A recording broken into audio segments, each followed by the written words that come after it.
Hello hello hello. नमस्ते नमस्ते नमस्ते। Good evening good evening good evening everyone. नमस्ते नमस्ते नमस्ते। मेरे एंटरप्रेन्योर्स कैसे हैं आप सभी लोग? जल्दी से बताइए कि क्या आप सभी लोगों को मेरी आवाज सही से सुनाई दे रही है? नमस्ते नमस्ते नमस्ते। Good evening good evening good evening. Love you all love you all love you all. तो कैसे हैं आप सभी लोग? जल्दी से बताइए कि क्या आप सभी लोगों को मेरी आवाज सही से सुनाई दे रही है? तो जय श्री कृष्ण, राधे राधे, राम राम भाई सारे ने। जल्दी से आज की क्लास में मेरा नाम है राजू सिंह और मैं आप सभी का स्वागत करता हूं बेटा लक्ष्य जेई 2026 में ray optics and optical instrument का लेक्चर नंबर 2 आज हमें करना है। आइए आइए आइए। नमस्ते नमस्ते नमस्ते।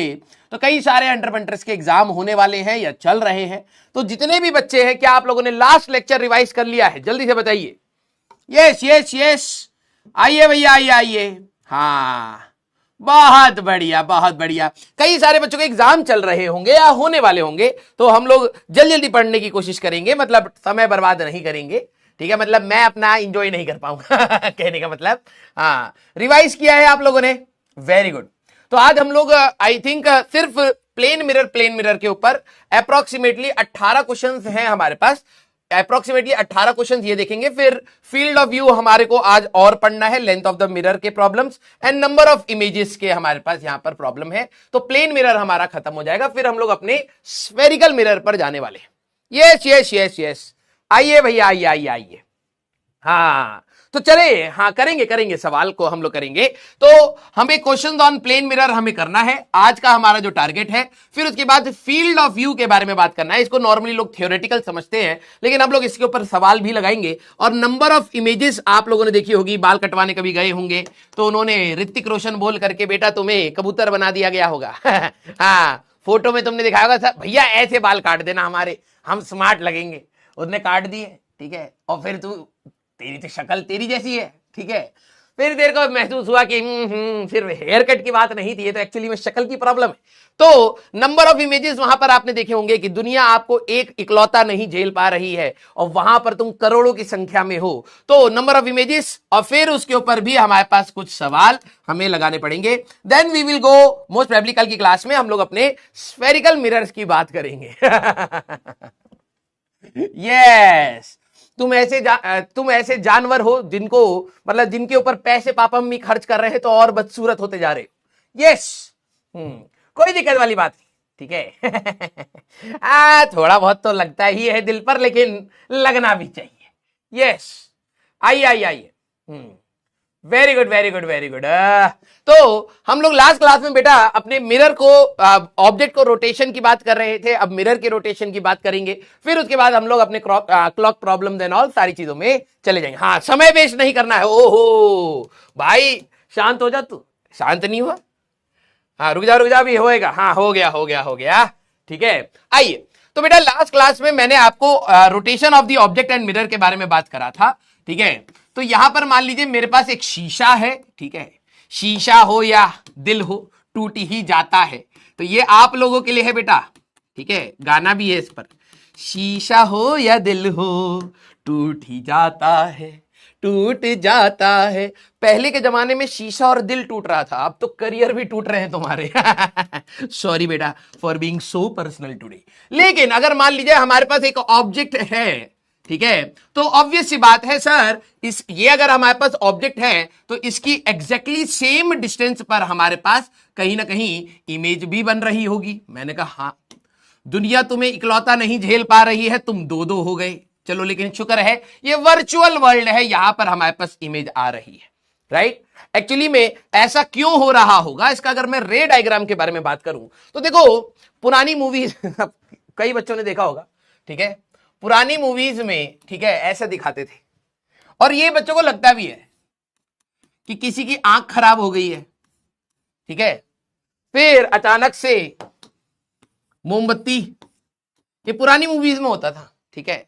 किसी की आंख खराब हो गई है तो पुरानी मूवीज में दिखाते थे कि भाई साहब फिर ये मोमबत्ती की जो लौ है वो उसके आंखों में जाती थी, फिर उसको प्रकाश मतलब दिखाई देता था। प्रकाश लड़का नहीं है, मतलब उसको चीजें यहां पर दिखाई देने लगती है कि भाई साहब यहां पर घर है, बूढ़ी मम्मी है, खाना वाना नहीं खा पा रही है, ये सब चीजें। हाँ या ना? यस। सारे बच्चे ये देखा होगा ना। एक्चुअली में ये बिल्कुल उल्टा है, ठीक है। ये पता नहीं क्या है कि भाई साहब यहां से बिल्कुल, और एडिटिंग भी भाई बहुत खतरनाक लेवल की होती थी पहले ये यहां से जा रहा होता तो फिर आंखों में चला जाता था, बंदे को दिखने लग गया। ओहो यस, पुराने टाइम पर ये दिखाया जाता था। ऐसा कुछ भी नहीं है भाई, एक्चुअली में ये लॉ नहीं जाती है बेटा। यहां से लाइट हमारे पास जा रही होती है हर डायरेक्शन में, ठीक है। तो जो लाइट आपको डायरेक्टली मिल रही है तो उसकी वजह से आपको कैंडल दिखाई दे रहा है, जो यहां पर लाइट गई तो उससे हमारे पास टकरा करके आंखों पर पड़ेगी तो आपको घर भी दिखाई देगा। यस, हाँ बहुत सही। तो आप समझ पा रहे हैं कि हमारे पास ऑब्जेक्ट से, कई बच्चे सोचते हैं सर ऑब्जेक्ट से लाइट कैसे निकल रही है, ये बल्ब थोड़ी ना है। अरे बल्ब नहीं है, लेकिन यहां पर जहां पर भी बल्ब होगा, सर ये तो ट्री लग रहा है, ठीक है, यहां पर जहां पर भी आपका बल्ब होगा इसमें से रोशनी इस पर गिरेगी, फिर ये शीशे पर गिरेगी, फिर शीशे से टकरा करके उसके आंखों पर गिरेगी, तब जाकर के इमेज बनेगी, ठीक है। तो यहां पर हमारे पास देखा जाए तो रेस तो है, जो नॉर्मल रे हमारे पास गई होगी, ठीक है, वो ऐसे रिफ्लेक्ट हो जाएगी। यहां एंगल ऑफ इंसिडेंस है तो एंगल ऑफ रिफ्लेक्शन आएगा, तो ये इधर आएगा, एंगल ऑफ रिफ्लेक्शन यहां पर भी होगा ऐसे, तो एक इमेज हमारे पास यहां पर बन रही होगी। यस, हाँ और क्या, ये पहले दिखाया जाता था। तो मुझे लगता था कि कैंडल की लाइट अगर आंख में चली जाएगी तो आंख ठीक हो जाएगी। हमको भी चश्मा लगा था, हम सोचे डाल ही ले खुद से, डॉक्टर वॉक्टर क्या कर रहे हैं, पेट में कैंची छोड़ रहे हैं, ठीक है। लेकिन बाद में पता लगा बेटा जो आंख है वो भी चली जाएगी, ठीक है। बॉलीवुड से साइंस नहीं सीखनी चाहिए बहुत खतरनाक लेवल पे कर रहे हैं वो लोग। तो एक ऑब्जेक्ट है तो ऑब्वियस सी बात है एक इमेज है। अब हम लोगों ने लास्ट क्लास में बात करा था, अगर मैं ऑब्जेक्ट को रोटेट कर देता हूं किसी एंगल थीटा पर, ठीक है, तो इमेज भी हमारे पास सेम एंगल थीटा पर हमारे पास रोटेट हो जाएगी, ठीक है, इन सेम टाइम, राइट। और डायरेक्शन अपोजिट होगी। अगर देखें ये एंटी क्लॉकवाइज है तो ये हमारे पास क्लॉकवाइज सेंस में घूमेगा। तो अगर यहां पर एक घड़ी रखोगे जो इस डायरेक्शन में हमारे पास घूम रही है तो ये अपोजिट डायरेक्शन में हमारे पास घूम रहा होगा। तो इसका अगर ओमेगा है ऐसा तो इसका ओमेगा उल्टी डायरेक्शन में हमारे पास होगा। लेकिन व्हाट इफ मैं अगर शीशे को ही यहां पर रोटेट कर दूं, जरा यहां पर ध्यान से देखना, ठीक है। तो पहले मैं एक रे को यहां पर बना देता हूं ऐसे, ठीक है। देखो भाई इमेज कौन बनाएगा, इमेज बनाएगी रिफ्लेक्टेड रेस, ठीक है। तो इसमें से एक रिफ्लेक्टेड रे तो हमारे पास ये है, तो इस लाइन पर ही कहीं ना कहीं इंटरसेक्शन होगा। दूसरी रिफ्लेक्टेड रे जहां पर भी इंटरसेक्शन कराएगी वहां इमेज हो जाएगा। इमेज की लोकेशन हो सकता है यहां हो, यहां हो, यहां हो, यहां हो, यहां हो, यहां हो, कहीं पे भी होगा। लेकिन अगर मेरे वर्ड को सुन, अगर मैं एक इंसिडेंट रे से एक रिफ्लेक्टेड रे बना रहा हूं तो इस आरआर ये रिफ्लेक्टेड रे से मुझे ये बात तो पता है कि भाई इमेज इसी लाइन पर कहीं ना कहीं होगी। हो सकता है आगे हो पीछे हो, अब वो लोकेशन ढूंढने के लिए मुझे एक और रे को बनाना पड़ेगा, राइट। अब मैंने यहां पर क्या किया है, शीशे को यहां पर थीटा एंगल से रोटेट कर दिया। ये रहा हमारे पास शीशा, जरा ध्यान समझना, ठीक है। ये रहा हमारे पास यहां पर शीशा जिसको हम लोगों ने थीटा एंगल से रोटेट कर दिया। अब ये ज्योमेट्रिकल ऑप्टिक्स है तो थोड़ी बहुत ज्योमेट्री हमें देखनी पड़ती है, ठीक है। तो हम लोगों ने यहां पर क्या करा है, थीटा से मिरर को यहां पर रोटेट करा है। तो अब जरा देखना इमेज पर क्या इंपैक्ट पड़ेगा, मिरर इज रोटेटेड, ठीक है। अभी मैं क्लॉकवाइज सेंस में थीटा से घुमा रहा हूं। तो यही जो आपका ऑब्जेक्ट था, अगर आप इस ऑब्जेक्ट की बात करेंगे तो ऑब्जेक्ट तो यहीं पर है, हाँ सर, ऑब्जेक्ट तो हमारे पास यहीं पर है, राइट। जैसे आपने यहां पर शीशा था तो नॉर्मल कहां पर है सर, यहां। जैसे आपने शीशे को रोटेट करा तो नॉर्मल भी हमारे पास रोटेट हो जाएगा। तमीज से समझना, हमारे पास इस बार नया नॉर्मल आ जाएगा, ये समझ रहे हो। पहले शीशा यहां था तो नॉर्मल भी हमारे पास कहां है, इस डायरेक्शन में नॉर्मल है, राइट। या ऐसे बना लेता हूं, ये शीशा है तो नॉर्मल ये है। अगर मैं शीशे को रोटेट करूंगा थीटा एंगल से लाइक दिस, तो नॉर्मल भी हमारे पास थीटा एंगल से यहां पर रोटेट हो जाएगा, राइट। अब जरा ध्यान समझना, जो पहले रे नॉर्मल इंसिडेंस पर आ रही थी अब वो हमारे पास किसी एंगल पर आ रही होगी, हाँ सर। तो एंगल ऑफ इंसिडेंस है तो एंगल ऑफ रिफ्लेक्शन भी होगा, ये आई हमारे पास नई आरआर। सेम एंगल हमारे पास थीटा पर, angle of incidence is equal to angle of reflection, right. तो सर जो पहली इमेज थी वो कहां थी, मैंने कहा पहले वाली इमेज आपकी यहां थी इनिशियल। अब जो इमेज होगी वो कहां होगी सर, इस वाली लाइन पर होगी। हो सकता है इधर हो, इधर हो, इधर हो, इधर हो, लेकिन रहेगी इसी लाइन पर। क्यों? क्योंकि इमेज कैसे बनती है? इंटरसेक्शन ऑफ रिफ्लेक्टेड रेज से, राइट? तो एक रे अगर मैंने बनाई है तो मुझे यह बात पता लग गई कि इमेज होगी तो इसी लाइन पर। अब जरा देखना, पहले इमेज कहां थी? यहां। अब इमेज कहां पर आ गई है? इमेज फाइनल हमारे पास यहां। अगर मैंने मिरर को थीटा एंगल से रोटेट करा है, थीटा, ध्यान सुनना, ये नॉर्मल है, अगर मैं थीटा एंगल से रोटेट करूंगा तो नॉर्मल भी थीटा से हो जाएगा। वही रे जो यहां पर नॉर्मल इंसिडेंस कर रही है, नॉर्मल इंसिडेंस हमारे पास यहां पर कर रही है, अब कितना एंगल हो जाएगा बेटा? यहां पर सर अब एंगल ऑफ इंसिडेंस हो जाएगा थीटा। अगर एंगल ऑफ इंसिडेंस थीटा है तो एंगल ऑफ रिफ्लेक्शन भी हमारे पास आएगा सर थीटा। तो लाइट कैसे चली जाएगी? ऐसे चली जाएगी। तो सर जो भी इमेज होगी इसी लाइन पर होगी। मैंने कहा राइट। अब ये कितना एंगल घूमा है जरा देखना। ये 9वीं 10वीं क्लास में आपको बताया गया है। एक ये वाली लाइन है बेटा और एक ये वाली लाइन है, राइट? तो ये वाला एंगल कितना है हमारे पास? Sir this angle is 2 theta. तो दो स्ट्रेट लाइन के लिए क्या मैं इसको कह सकता हूं कि ये वाला वर्टिकली अपोजिट हमारे पास एंगल होगा, राइट? तो हमारे पास ये एंगल को अगर मैं मार्क करूं तो यहां पर आपका 2 थीटा है, तो ये वाला जो आपका एंगल होगा दिस विल बी 2 थीटा और इस डायरेक्शन में हमारे पास घूमा। तो अगर आप शीशे को रोटेट करते हो थीटा से तो इमेज रोटेट हो जाती है 2 थीटा से। यह बात आपको याद होनी चाहिए। अगर सर ऑब्जेक्ट को रोटेट करते हैं थीटा से तो इमेज हमारे पास रोटेट होती है थीटा से इन अपोजिट सेंस। समरी हमारे पास क्या है जरा ध्यान सुनना। समरी यह है कि अगर आपने ऑब्जेक्ट को रोटेट करा, ऑब्जेक्ट रोटेट हुआ है और ऑब्जेक्ट का रोटेट करने का मतलब समझ रहे हो, इंसिडेंट रे हमारे पास रोटेट हो रही है, ऐसा भी आपको पूछा जा सकता है। Rotate by theta, image rotates by theta in opposite sense, by theta in opposite sense. तो वो अपोजिट डायरेक्शन में थीटा से ही घूमती है। लेकिन अगर आपने शीशा को थीटा एंगल से घुमाया है तो इमेज कितने एंगल से घूम गई बेटा? 2 थीटा से घूम गई। इसका डायरेक्शन क्या है? क्लॉकवाइज। इसका भी डायरेक्शन है क्लॉकवाइज। तो याद रखना, if mirror is rotated by angle theta, image rotates by 2 theta, rotates by 2 theta in same direction. Direction भी मैटर करती है। तो ये सेम डायरेक्शन में हमारे पास 2 थीटा से वो मूव कर जाएगी। अब मैं आपको एक बात सिमुलेशन से भी दिखा देता हूं, जरा यहां पर ध्यान से समझना, ठीक है? ये ऑब्जेक्ट को मैं पास ला रहा हूं, इसकी शो इमेज ये हो गई, ठीक है? ये हमारे पास शीशा है, इस शीशे को हम लोग घुमा सकते हैं। हाँ, ये ऑब्जेक्ट है हमारे पास, ठीक है? इस शीशे को मैं अगर यहां रख करके, जैसे देखना अभी शीशा यहां है, मैं इसको इसमें तो शायद नहीं आएगा, घूम नहीं पाएगा। हाँ, इसमें आई थिंक दिख जाएगा। अरे रंग छोड़ रहा है तू, चले, लेकिन कोई दिक्कत नहीं, ठीक है? ये मिक्की माउस या जो भी है, डोनाल्ड डक, इसको साइड कर देते हैं। अगर मैं इस शीशे को अभी देखना, शीशा किस डायरेक्शन में है बेटा? हमारे पास अभी शीशा है हमारे पास वाई एक्सिस के लाऊं, तो मैं इसको एक्स एक्सिस में लाऊंगा तो ये वाली जो इमेज है ये 180 डिग्री से घूमेगी। जरा देखना, मैं अगर इसको यहां से, एक मिनट रुकना, इसको थोड़ा ऊपर ले लेते हैं, ठीक है? इस पॉइंट के बाद घुमाता हूं। अगर मैं इसको यहां से यहां लेकर के आ रहा हूं, मैंने शीशे को कितने एंगल से घुमाया है? सर आपने शीशे को 90 डिग्री से घुमाया है। जरा ध्यान समझना, ये रहा हमारे पास शीशा। हाँ, अभी शीशा किस एक्सिस में है? वाई एक्सिस में। मैं शीशे को वाई एक्सिस से एक्स एक्सिस में लेकर के आऊंगा, राइट? तो मैंने कितना रोटेशन करा है शीशे में? सर आपने रोटेट करा है 90 डिग्री और वो भी क्लॉकवाइज सेंस में।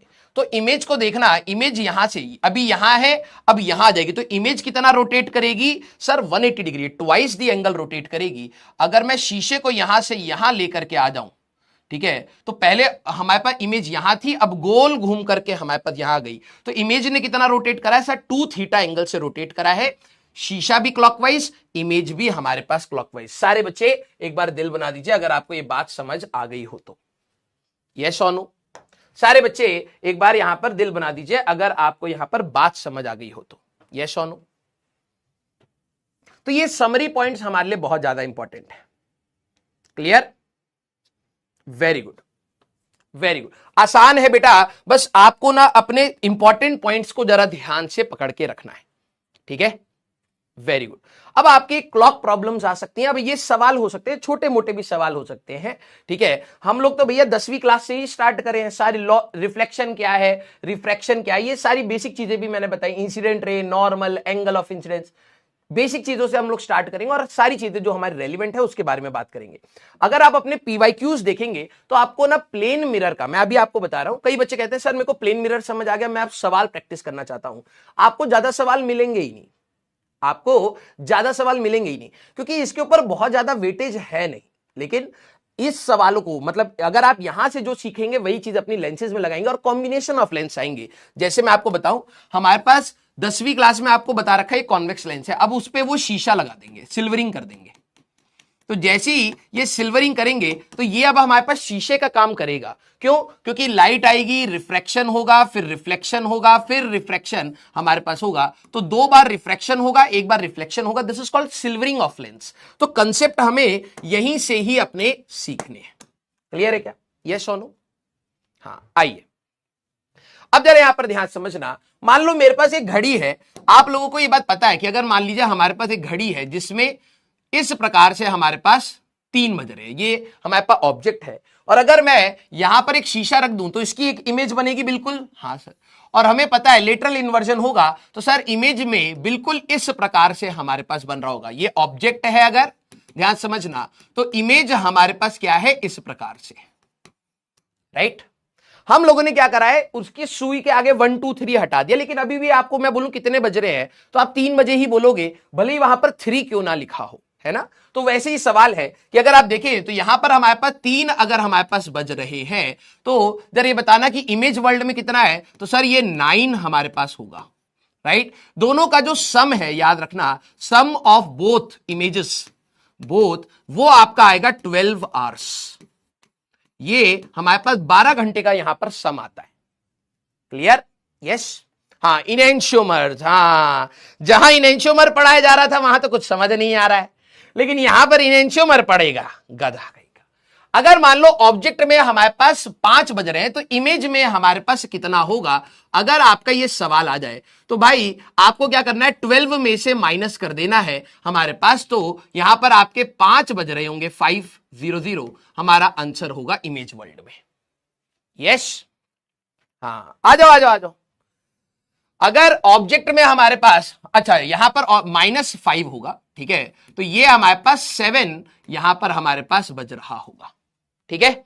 हाँ, ऑब्जेक्ट में अगर 2:15 हमारे पास हो रहे हैं, तो अब कई बच्चे आवर्स वाले में तो करना आसान होता है, लेकिन मिनट्स और सेकंड में थोड़ी सी दिक्कत होती है, तो इसमें 12 में से ही हमें माइनस करना है। तो क्यों ना मैं इसको ऐसे लिख लूं कि भाई जरा ध्यान से समझना, 11 hours 60 minutes अगर मैं लिख लूं, तो कुछ बच्चे कहते हैं सर ये तो आपने 11 में से माइनस करा। नहीं बेटा, 60 मिनट भी तो हमारे पास 1 hour ही होता है। हाँ, तो मेरे को अगर 12 को लिखना है तो क्या मैं 12 hours 0 minutes की अगर मेरे को बात करनी है तो क्या मैं इसको 11 hours 60 minutes लिख सकता हूं?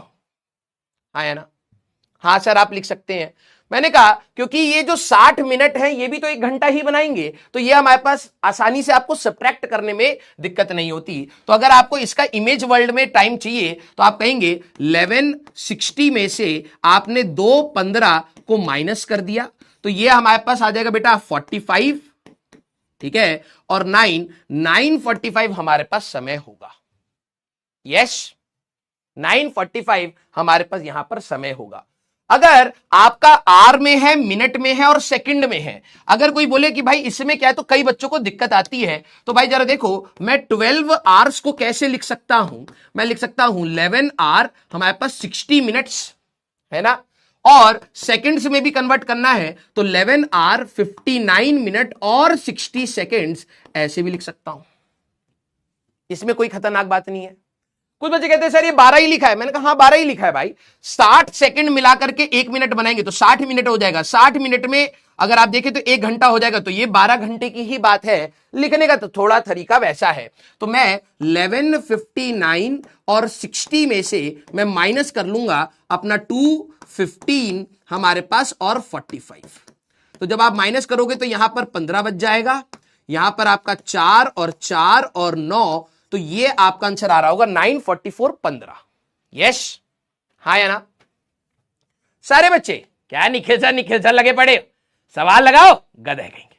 हाँ, यस, हाँ। तो आपके पहले टाइप के ये भी सवाल आ सकते हैं कि भाई आप बताइए ऑब्जेक्ट में 5 है तो इमेज में कितना होगा, तो 12 में से हमें माइनस करना है। अब 12 को लिखने का तरीके के ऊपर थोड़ा सा ध्यान रखना, ये वाला भी मिनट्स के लिए है और ये वाला आपके सेकंड्स तक के सवालों के लिए है। यस, अब आइए हमारा अगला सवाल। चलिए भाई सारे बच्चे, आज हमें 18-19 क्वेश्चन तो अप्रोक्सीमेटली लगाने हैं। Find location of the image. हमारे पास एक प्लेन मिरर है जो 45 डिग्री पर है, जो कहां से पास कर रहा है 0,1, और एक हमारे पास ऑब्जेक्ट है यहां पर। This is your S is the object. तो इसकी इमेज का कोऑर्डिनेट बताना है। Find location of the image या कोऑर्डिनेट ऑफ इमेज। चलिए भैया, कोऑर्डिनेट ऑफ इमेज हमारे पास क्या होगी, हमें यह बताइए। तो अब सर हम लोग कैसे करेंगे, मैंने कहा भाई देखा, हमारे पास मिरर, प्लेन मिरर के लिए बात पता है, object distance is equal to image distance, right. तो इस शीशे से अगर आप देखें तो ये 1 है और ये भी 1 है, तो ये वाला डिस्टेंस कितना होगा सर? ये वाला डिस्टेंस होगा हमारे पास √2, क्योंकि ये भी 1 है, ये भी 1 है। तो जितना ऑब्जेक्ट का डिस्टेंस होगा उतना ही हमारे पास इमेज का भी डिस्टेंस होगा। ये भी हमारे पास कितना आएगा? √2 ही आएगा, राइट। आप अपना परपेंडिकुलर बाइसेक्टर का भी फॉर्मूला वो भी लगा सकते हैं, आप लोगों ने मैथ्स में सीखा होगा। ये जो पॉइंट है, ये वाला पॉइंट है, this should be the perpendicular bisector between these 2 points. Yes, हाँ। तो अब ये 45 डिग्री है तो ये भी 45 डिग्री है, और देखो ये हमारे पास 1 है और 1 है, तो ये भी सारे एंगल कितने हो गए? 45 डिग्री के। ये भी हमारे पास 45 डिग्री, ये भी हमारे पास 45 डिग्री। तो अगर मैं यहां पर रिजॉल्व कर लूं तो √2 का रिजॉल्व करोगे तो ये वाला पार्ट आपको 1 मिल जाएगा और ये वाला पार्ट भी आपको 1 मिल जाएगा। तो जरा देखना, इसका कोऑर्डिनेट, ज्योमेट्रिकल ऑप्टिक्स है बेटा, अगर मुझे कोऑर्डिनेट चाहिए तो x में हमारे पास कितना आएगा सर? x में नेगेटिव आएगा -1 और y में पॉजिटिव आएगा हमारे पास 2। That will be your answer. खत्म। -1,2। यस और नो? हाँ या ना? मिड पॉइंट फॉर्मूला लगाना चाहते हो लगा सकते हो हमारे पास, लेकिन ज्योमेट्रिकल ऑप्टिक्स है बेटा, तो ज्योमेट्री से थोड़ा सा खेलना पड़ेगा। मैंने क्या बात बोली है ध्यान से सुनना। ये है आपका ऑब्जेक्ट डिस्टेंस। सर ये √2 कैसे निकाला? मैंने कहा कोऑर्डिनेट देख, ये 1 है, ये 1 है, तो पाइथागोरस थ्योरम लगाएगा तो ये √2 हो जाएगा। हाँ, तो ये अगर ऑब्जेक्ट डिस्टेंस है तो यही आपका इमेज डिस्टेंस भी होगा, राइट। ये 45 डिग्री, ये 45 डिग्री, √2 cos 45, √2 sin 45, तो 1 ये आ गया, 1 ये आ गया। तो x का कोऑर्डिनेट क्या आएगा सर? x का नेगेटिव आएगा और y का हमारे पास पॉजिटिव आएगा। -1,2। Mid point formula star mark लगा करके देख लेना। मिड पॉइंट फॉर्मूला भी अगर लगाना है तो हम लगा सकते हैं। Yes, very good. आइए भैया अगला सवाल। हाँ, अब देखो इसमें भाई ये ना 10वीं क्लास के सवाल है। ये हमारे पास 10वीं क्लास के सवाल है, ठीक है। क्यों करा रहे हो? क्योंकि आपको थोड़ी बहुत ज्योमेट्री लगाने की जरूरत है। अभी मैं बता दूंगा कि अब हमारे पास कैसे सवाल है। ये 10वीं क्लास में नहीं पूछा जाता है। 10 सेंटीमीटर दूर हमारे पास अगर एक ऑब्जेक्ट है ओ, जो 5 मीटर पर सेकेंड से हमारे पास इधर जाने की कोशिश कर रहा है, या 5 मिलीमीटर पर सेकेंड ले लो, धीरे धीरे जा रहा है, ठीक है। Find velocity of image. Find velocity of image. सारे बच्चे, find velocity of image in I cap J cap, in I cap J cap form। चलिए भाई सर 45 कैसे? ओहो, आ गए 10वीं क्लास के रट्टू तोते आए। अबे गधे, ये 1 है, ये 1 है, अगर मैं यहां बनाऊंगा तो ये आइसोसेलेस राइट एंगल ट्राइंगल बनेगा, 90 डिग्री है। ये दोनों बराबर है तो 45 डिग्री यहां पर। ये एडवांस करेंगे, एडवांस बेटा। 45 डिग्री तो आएगा, राइट एंगल आइसोसेलेस ट्राइंगल है हमारे पास, ठीक है। हाँ, आइए देखो ये भी डाउट आ रहे हैं सर, रिपीट कर दो, 45 डिग्री कैसे आया? आ जाओ। तो अब कैसे करेंगे सर, शीशा तो हमारे पास टेढ़ा है, 60 डिग्री पर है हमारे पास, और यही सवाल, ऐसा ही सवाल आपका जेईई एडवांस में भी आ चुका है, भले ही पुराना है, लेकिन एक व्यक्ति इधर v वेलोसिटी से जा रहा है थीटा एंगल पर, शीशा हमारे पास ऐसे है, तो आई कैप जे कैप में आपको ये वेलोसिटी बतानी है, ठीक है। तो मैंने आपको यहां पर दिया है, ये 60 डिग्री पर हमारे पास इस प्रकार से है, तो आपको कैसे करना है। Very good, very good, very good. हाँ, तो जरा आप लोगों की यहां पर चोंच रोकता हूं, जरा ध्यान से समझना, ठीक है। थोड़ा सा अगर आप, थोड़ा सा भी अगर आप लॉजिक के साथ करें ना तो आसान है, कोई खतरनाक बात है नहीं, ठीक है। अगर आप यहां पर नोटिस करें, ये वाला कितना एंगल है, एंगल 60 डिग्री। तो एक्चुअली में अगर मैं देखूं तो अगर ऑब्जेक्ट 60 डिग्री पर जा रहा है तो इमेज भी शीशे से 60 डिग्री पर ही जाएगा, हाँ या ना। क्यों सर, आपको ये कैसे पता। मैंने कहा भाई ये तेरे को कैसे नहीं पता। सर मैं 10वीं फेल हूं ना। मैंने कहा ओहो, जरा नोटिस कर, अगर ऑब्जेक्ट यहां होता तो इमेज भी बिल्कुल इसके पास होती, क्योंकि object distance is equal to image distance. मैंने कहा हाँ, बात तो सही है। अगर तू यहां पर नोटिस करे, अगर ऑब्जेक्ट इस लाइन पर जा रहा है, ऑब्जेक्ट अगर इस लाइन पर जा रहा है जो 60 डिग्री बना रही है, तो इधर से 60 डिग्री बनाने के लिए हमारे पास एक लाइन ऐसी भी खींच ले, ये वाला भी तो 60 डिग्री पर ही जा रहा होगा। ऑब्जेक्ट का अगर ये वाला एंगल है तो इमेज का भी ये वाला एंगल होगा। क्यों सर, मैंने कहा भाई अगर ये यहां से 10 सेंटीमीटर गया है तो ये हमारे पास ये वाला भी यहां से 10 सेंटीमीटर गया होगा, और object distance is equal to image distance. तो रिजॉल्व कर ले, 10 cos 60 10 sin 60 10 cos 60 10 sin 60, तो ये भी 10 ही गया होगा। देख भाई इस चैप्टर का नाम क्या है, ज्योमेट्रिकल ऑप्टिक्स। कुछ बच्चे बेसिक ज्योमेट्री में corresponding angle, alternate opposite angle, exterior angle property, basic identities नहीं लगा पाते हैं। टेंजेंट और नॉर्मल 90 डिग्री पर होते हैं। ये अगर आपका खराब है तो आपको रे ऑप्टिक्स थोड़ी कठिन लगेगी, और कुछ नहीं है। अगर मैं यहां पर बात करूं तो हमारे पास अगर ऑब्जेक्ट इस लाइन पर जा रहा है तो इमेज इस लाइन पर जा रही होगी। इसमें कौन सी खतरनाक बात है। जितने एंगल पर ये 60 डिग्री पर जा रहा है, ठीक है। तो इन्होंने कहा है कि भाई हमारे पास अगर ऑब्जेक्ट यहां पर पहुंच चुका है तो इमेज कहां पर होगी सर, इमेज भी यहां से 10 सेंटीमीटर की दूरी पर होगी। मैंने कहा राइट, और ये 60 डिग्री ऐसे पर होगी, और इसके पास जो भी वेलोसिटी है ये 5 मिलीमीटर पर सेकेंड, इसके पास भी 5 मिलीमीटर पर सेकेंड होगी, इसके पास भी 5 मिलीमीटर पर सेकेंड होगी, ठीक है। ये बिल्कुल ऐसे चल रहा होगा भाई, जरा ध्यान समझ, ठीक है। ये बिल्कुल ऐसे चलेगा, ऑब्जेक्ट ऐसे लाएगा तो इधर आ जाएगा, ऑब्जेक्ट दूर जाएगा ऐसे हो जाएगा, तो ये ऐसे ऐसे ऐसे ऐसे चल रहे होंगे। अब कोई बच्चा बोले सर रिजॉल्व करके करना, वो भी मेथड मैं तेरे को सिखाऊंगा, लेकिन पहले इसको सोच कि कोई खतरनाक बात थी नहीं। तो सर ये हमारे पास देखा जाए तो ये 60 डिग्री है, तो हमारे पास देखा जाए ये 60, तो ये 30, तो ये वाला एंगल 30 डिग्री हो गया वर्टिकल से, तो ये वर्टिकल से 30 डिग्री पर है। मैंने कहा हाँ, तो सर हमें वेलोसिटी ऑफ इमेज चाहिए थी, तो हमारा सवाल तो हो गया, ये यहां पर जा रहा है 5 मिलीमीटर पर सेकंड से। मैंने कहा राइट, और कितना एंगल है वर्टिकल से 30 डिग्री, तो इसको रिजॉल्व कर सकते हैं। मैंने कहा बिल्कुल, तो यहां पर कितना हो जाएगा सर, 5 cos 30 यहां हो जाएगा, और 5 sin 30 यहां आ जाएगा। मैंने कहा बिल्कुल। तो जरा देखना, वेलोसिटी ऑफ इमेज अगर मैं देखूं तो एक्स एक्सिस में नेगेटिव है, -5 sin 30 आई कैप आ रहा है बेटा, और वाई एक्सिस में पॉजिटिव है, +5 cos 30 जे कैप आ रहा है। बस हो तो गया। वेलोसिटी ऑफ इमेज अगर मैं यहां पर देखूं तो -5/2 आई कैप, ठीक है, +5√3/2 हमारे पास जे कैप। ये हमारा आंसर है, ये हमारा यहां पर आंसर आ रहा है। अब आपसे रिलेटिव वेलोसिटी भी पूछी जा सकती थी, तो वेलोसिटी ऑफ ऑब्जेक्ट में ये मिलीमीटर पर सेकंड में ही होगा। वेलोसिटी ऑफ ऑब्जेक्ट की अगर आप बात करें तो क्या मेरे पास वेलोसिटी ऑफ ऑब्जेक्ट है 5 आई कैप। हाँ, तो अगर मेरे से कोई रिलेटिव वेलोसिटी का सवाल पूछ ले, find velocity of image with respect to object, with respect to object, मैंने कहा इसमें क्या खतरनाक बात है। आई कैप जे कैप में सवाल हो गया है तो उसको हम लोग आसानी से कर सकते हैं। क्या आपको ये पॉइंट समझ आया? तो सारे बच्चे दिल बनाइए। सर बेसिक से सर भाई इससे नीचे कोई बेसिक नहीं, ठीक है, इससे नीचे कोई बेसिक की बात नहीं हो सकती भाई। इसमें क्या खतरनाक बात है बे? हाँ लेगा। अबे यार,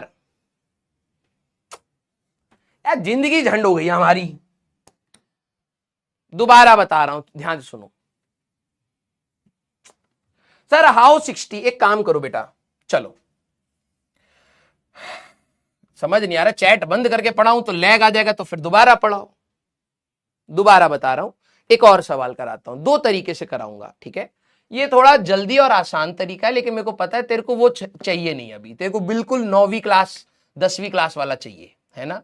आइए भाई जरा यहां पे समझना, अगर ऑब्जेक्ट इस शीशे से, अगर ये हमारे पास मिरर है, सारे बच्चे जरा ध्यान से सुनना, अगर ये हमारे पास शीशा है और अगर ऑब्जेक्ट हमारे पास 5 मिलीमीटर पर सेकंड से इधर जा रहा है, तो इमेज बिल्कुल जितने एंगल ये है उतने ही एंगल पर इमेज भी ऐसे जा रही होगी। क्यों? क्योंकि ऑब्जेक्ट डिस्टेंस और इमेज डिस्टेंस हमेशा बराबर होने चाहिए। समझ रहा है? प्लेन मिरर में ये कंडीशन होती है। तो अगर तू कहे कि सर अभी क्या बराबर होंगे, मैंने कहा नहीं होंगे, क्या दिमाग लगा। 10 अगर तू देखे ये 90 डिग्री है, 10 cos 60 10 sin 60, मैंने कहा ये सेम 10 की एंगल पर होगा, 10 cos 60 10 sin 60। ऑब्जेक्ट डिस्टेंस और इमेज डिस्टेंस आपस में बराबर होने चाहिए। तो मैंने सीधे बस वो वाली चीज ना लगा करके मैंने कहा भाई अगर ये 60 डिग्री बना करके इधर जा रहा है, तो इसी शीशे से 60 डिग्री पर इमेज भी जारी होगी। यस। अब भाई इसी वेलोसिटी के, जो ये वेलोसिटी है वही हमारे पास ये वेलोसिटी है। सर ये दोनों बराबर होंगी क्या? मैंने कहा अभी रुक जा, वो भी मैं बता देता हूं। 5 मिलीमीटर पर सेकंड आया। अब मैंने कहा कि भाई देख, ये पूरा वाई एक्सिस और एक्स एक्सिस 90 डिग्री पर है, 60 यहां है तो 30 यहां है तो 30 यहां है, तो वर्टिकल से कितना एंगल है? 30 डिग्री। बस कॉस और साइन में आंसर निकाल दिया। फिर मैंने कहा अगर रिलेटिव वेलोसिटी का सवाल होगा तो उसको भी हम लोग आसानी से कर सकते हैं, लेकिन तू मानेगा नहीं। सारे बच्चे क्वेश्चन नंबर 2 के बाद सीधे डाले हमारे पास क्वेश्चन नंबर 17। चलिए भाई जरा एक बार जिस तरीके से आपको करना हो एक बार ट्राई करिए। चलिए करो करो करो। A boy is walking under an inclined mirror at a constant velocity v meter per second along the x-axis as shown in the figure. If mirror is inclined at an angle theta with the horizontal, then what is the velocity of the image? Relative velocity पूछना चाह सकते थे तो पूछ सकते थे, लेकिन पूछा नहीं है, सिर्फ velocity of image बतानी है। ठीक है, चलिए भाई अब हमें क्या दिया है? बिल्कुल सेम दिया है, इस बार हमारे पास थीटा के टर्म्स में है, तो हम लोग सीधे थीटा के टर्म्स में भी आंसर निकाल सकते हैं। जनरल फॉर्मूला हमारे पास बन जाएगा। यस, हाँ बेटा सारे बच्चे प्लीज ट्राई करिए सवाल को। क्वेश्चन क्या दे रखा है? अब जनरल फॉर्मूला एक बार बना लीजिए आप लोग।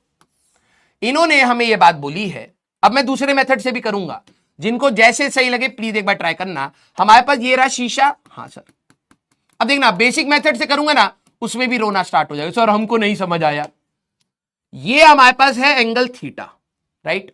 यहां पर एक पार्टिकल है, वो v वेलोसिटी से, ऑब्जेक्ट है वो v वेलोसिटी से हमारे पास जा रहा है। यस, सारे बच्चे अब जरा देखना, प्लीज गलती मत करना। आप लोगों के अंदर आएगा कि सर ऐसा टॉपिक आपने जो पढ़ाया है that is velocity of image and mirror वाला टॉपिक जो था उससे कराया था। मैंने कहा हाँ।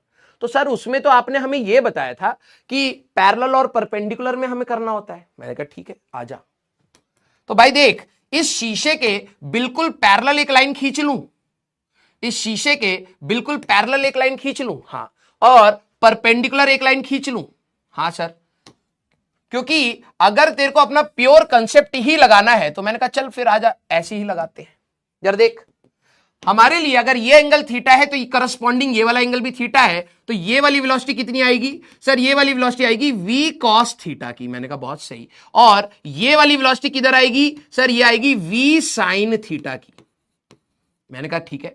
अगर एक ऑब्जेक्ट है तो क्या उसकी एक इमेज होगी? जितना डिस्टेंस ये है उतने डिस्टेंस पर। हाँ, सारे बच्चे जरा बताना, सारे बच्चे जरा यहां पर बताना। मैंने एक लाइन पैरेलल यहां पर भी बना ली है, ठीक है। अब तुम मैथ्स के बच्चे हो बेटा, तुम्हें तो आई थिंक इन सारी चीजों को खुद से भी करना चाहिए। सारे बच्चे बताना, अगर मेरा ऑब्जेक्ट शीशा के पैरेलल चलेगा v cos थीटा से, तो इमेज किधर चलनी चाहिए, ऊपर या नीचे? और वैल्यू भी जरा एक बार बता दीजिए सारे बच्चे।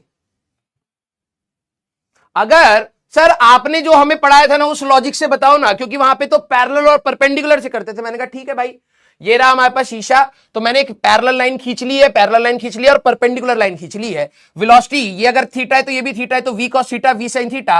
ये वाली वेलोसिटी सर जब भी शीशा का पैरेलल चलोगे तो वेलोसिटी आपको बिल्कुल ऐसे मिलेगी। यहां पर होगा सर v cos थीटा, ऊपर ही होगा v cos थीटा से। अच्छा सर अगर ऑब्जेक्ट हमारे पास शीशा से दूर जा रहा है, तो कुछ बच्चे कहते हैं ये यहां आएगा। पागल है क्या? ऑब्जेक्ट अगर दूर जाएगा तो इमेज भी तो हमारे पास दूर जाएगी। ठीक है, तो हमारे पास यहां पर यह आएगा इस प्रकार से, that is v sin theta, हाँ या ना, ऊपर जाएगा, राइट। तो जरा देखना, net velocity of image V I की अगर मैं वैल्यू की बात करूं तो सर ये आएगा अंडर रूट में इसका square V square cos square theta, मैंने कहा हाँ, और sir V square sine square theta, मैंने कहा हाँ। तो भाई वही तो आगे जो ऑब्जेक्ट की थी, ऑब्जेक्ट वी से जा रहा है तो ये भी हमारे पास वी से ही जा रहा होगा। जरा देखना सारे बच्चे, जरा यहां पर देखना, जो भी आपकी नेट वेलोसिटी आएगी, ठीक है, जो भी आपकी नेट वेलोसिटी होगी वो वैल्यू कितनी आ रही है, वी नेट। इसको थोड़ा सा नीचे कर लेता हूं बेटा, है ना, थोड़ा सा इसको नीचे कर लेता हूं। जरा ये देखना, अगर मैं यहां पर बात करूं जो भी आपकी नेट वेलोसिटी आ रही है वो वैल्यू कितनी है, सर हमारे पास वैल्यू है that is equal to V, right. अब आपको कैसे पता सर वही एंगल होगा, मैंने कहा भाई दिमाग लगा ले। अगर मेरे को नहीं पता कि भाई ये वही एंगल होगा या नहीं होगा, मैंने मान लिया अल्फा, यहां पर क्या मान लिया, एंगल अल्फा, तो टेन अल्फा जरा लगाना, तो सर ये तो परपेंडिकुलर ओवर बेस होगा, हाँ, तो परपेंडिकुलर साइड में सर वी साइन थीटा आएगा, मैंने कहा बिल्कुल। इधर क्या आएगा सर, वी कॉस थीटा आएगा, मैंने कहा बिल्कुल। तो sir alpha is equal to theta, तो यही तो बात मैं कह रहा था कि ये वाला एंगल अगर यहां पर हमारे पास देखा जाए शीशे के पैरेलल ये वाला angle alpha is equal to theta है, तो यहां पर भी तो थीटा होगा। सारे बच्चे दिल बनाइए जिनको ये बात समझ आ गई। अब तुम इसी चीज को इतना लेंदी वे में क्यों करोगे भाई, मैंने बस इसी सवाल के लिए यहां पर बोल दिया कि भाई अगर मान लो कि मेरे पास यहां पर एक शीशा है, ठीक है, और ये ऑब्जेक्ट अगर मेरे पास v वेलोसिटी से इधर जा रहा है और ये शीशे का एंगल है थीटा, तो मैंने कहा भाई सेम इतने ही एंगल पर इमेज जा रही होगी, सेम इतने ही एंगल पर यहां पर हमारे पास इमेज जा रही होगी सेम स्पीड v से। बात समझ आई, यही वाला लॉजिक हम लोगों ने वहां पर लगा दिया था, बस इतनी मैथमेटिक्स नहीं करी। मैंने कहा भाई ऑब्जेक्ट डिस्टेंस और इमेज डिस्टेंस सेम होना चाहिए, सिंपल सी बात थी यार, ठीक है। अब बात आ रही है, लेकिन सर हमें एक्स एक्सिस के साथ आई कैप जे कैप में करना है, कुछ बच्चों ने गलती कर दी होगी। मैंने कहा जरा देखना, ये वाली लाइन और ये वाली लाइन पैरेलल है, ये टोटल एंगल कितना होगा। कुछ बच्चे कहेंगे सर ये नहीं समझ आया, टोटल एंगल कितना होगा, सर 2 थीटा होगा। कुछ बच्चे कहेंगे सर थीटा होगा ना, बे यार ये वाली लाइन और ये वाली लाइन पैरेलल थी, तो थीटा यहां है ऐसे, और ये एक और थीटा है, तो हॉरिजॉन्टल से कितना एंगल बना रहा है भाई, हॉरिजॉन्टल से नेट वेलोसिटी 2 थीटा एंगल बना रही है। तो रिजॉल्व कर ले, वेलोसिटी ऑफ इमेज अगर मैं इधर रिजॉल्व करूंगा तो v cos ऑफ 2 थीटा इधर आएगा और v sin ऑफ 2 थीटा इधर आ जाएगा, हाँ या ना। तो वेलोसिटी ऑफ इमेज हमारे पास आ कितनी रही है sir, v cos of 2 theta I cap plus v sin of 2 theta J cap, ये आ रही है जनरल वेलोसिटी। अब पिछले वाले सवाल में थीटा की वैल्यू 60 डिग्री कर दे, आंसर आ जाएगा तेरे पास, ठीक है। तो ये कितना आ रहा है हमारे पास, v cos 2 थीटा आई कैप, 2 थीटा वाले में हमारे पास, ठीक है, x में cos था ना, हाँ, तो x में हमारे पास cos है, D option that is your answer. अब कुछ बच्चों ने गलती कर दी होगी फिर भी, ठीक है, डी ऑप्शन आपका यहां पर आंसर है, देखो यस। तो प्लीज स्टार मार्क करना इस सवाल को। अब आपको कैसा भी एंगल दे दिया जाए घबराना नहीं है, आप इस कंसेप्ट को अपना, ठीक है, फंडामेंटल कंसेप्ट बना सकते हैं। अगर आपको बहुत ज्यादा दिक्कत आ रही है तो आप क्या करें, जैसे बताया था पैरेलल एंड परपेंडिकुलर रिजॉल्व करिए और उसके हिसाब से सॉल्व करिए, राइट। अब मैं बता रहा हूं कुछ बच्चे जिनको ऑप्टिक्स कठिन लगने लगे अभी यहां से, ठीक है, सारा का सारा खेल पता है कहां है, बेसिक मैथ्स, बहुत बेसिक मैथ्स और कुछ भी नहीं, ठीक है, और कुछ भी नहीं।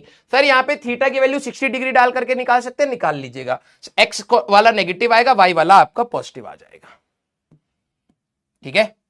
सारे बच्चे आइए, हाँ नहीं समझ आया क्योंकि 10वीं से ऊपर हो गया ना बेटा थोड़ा सा, है ना। आइए सर रट लूं, हाँ तू रट ले बेटा, तू रट ले पहले। अब जरा ये सवाल को जरा ध्यान समझना, 2 शीशे हैं, एंगल पर हमारे पास है, एंगल इज 50 डिग्री, लाइन हमारे पास आ रही, वो लाइट रे हमारे पास आ रही है इस प्रकार से, ठीक है। हमें बताना क्या है, find total deviation of the light, find total deviation of light after two reflections, after two reflection, दो रिफ्लेक्शन के बाद इसका टोटल डिफ्लेक्शन कितना होगा। अब रुक जाओ, जिनको डिफ्लेक्शन नहीं पता है प्लीज आप लोग मेरे को सुने, जिनको पता है प्लीज आप लोग ट्राई करें, और इसमें कोई भी बेसिक लॉज लगने हैं और बेसिक ज्योमेट्री लगनी है, ठीक है। अब मेरे वर्ड्स को ध्यान से सुनो बेटा।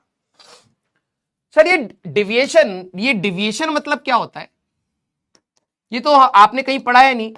डिविएशन बेसिक सी भाषा है बेटा, जैसे बोलते हैं ना कि तुम लोग अपने रास्ते से डिविएट कर जाओगे तो वहां नहीं पहुंच पाओगे जहां पहुंचना चाहिए था। ये वर्ड तो हम कितनी बार बोलते हैं। तो डिविएशन कोई खतरनाक बात है नहीं। जिनको नहीं पता है प्लीज मेरे को सुने, जिनको पता है प्लीज आप लोग ट्राई करिएगा।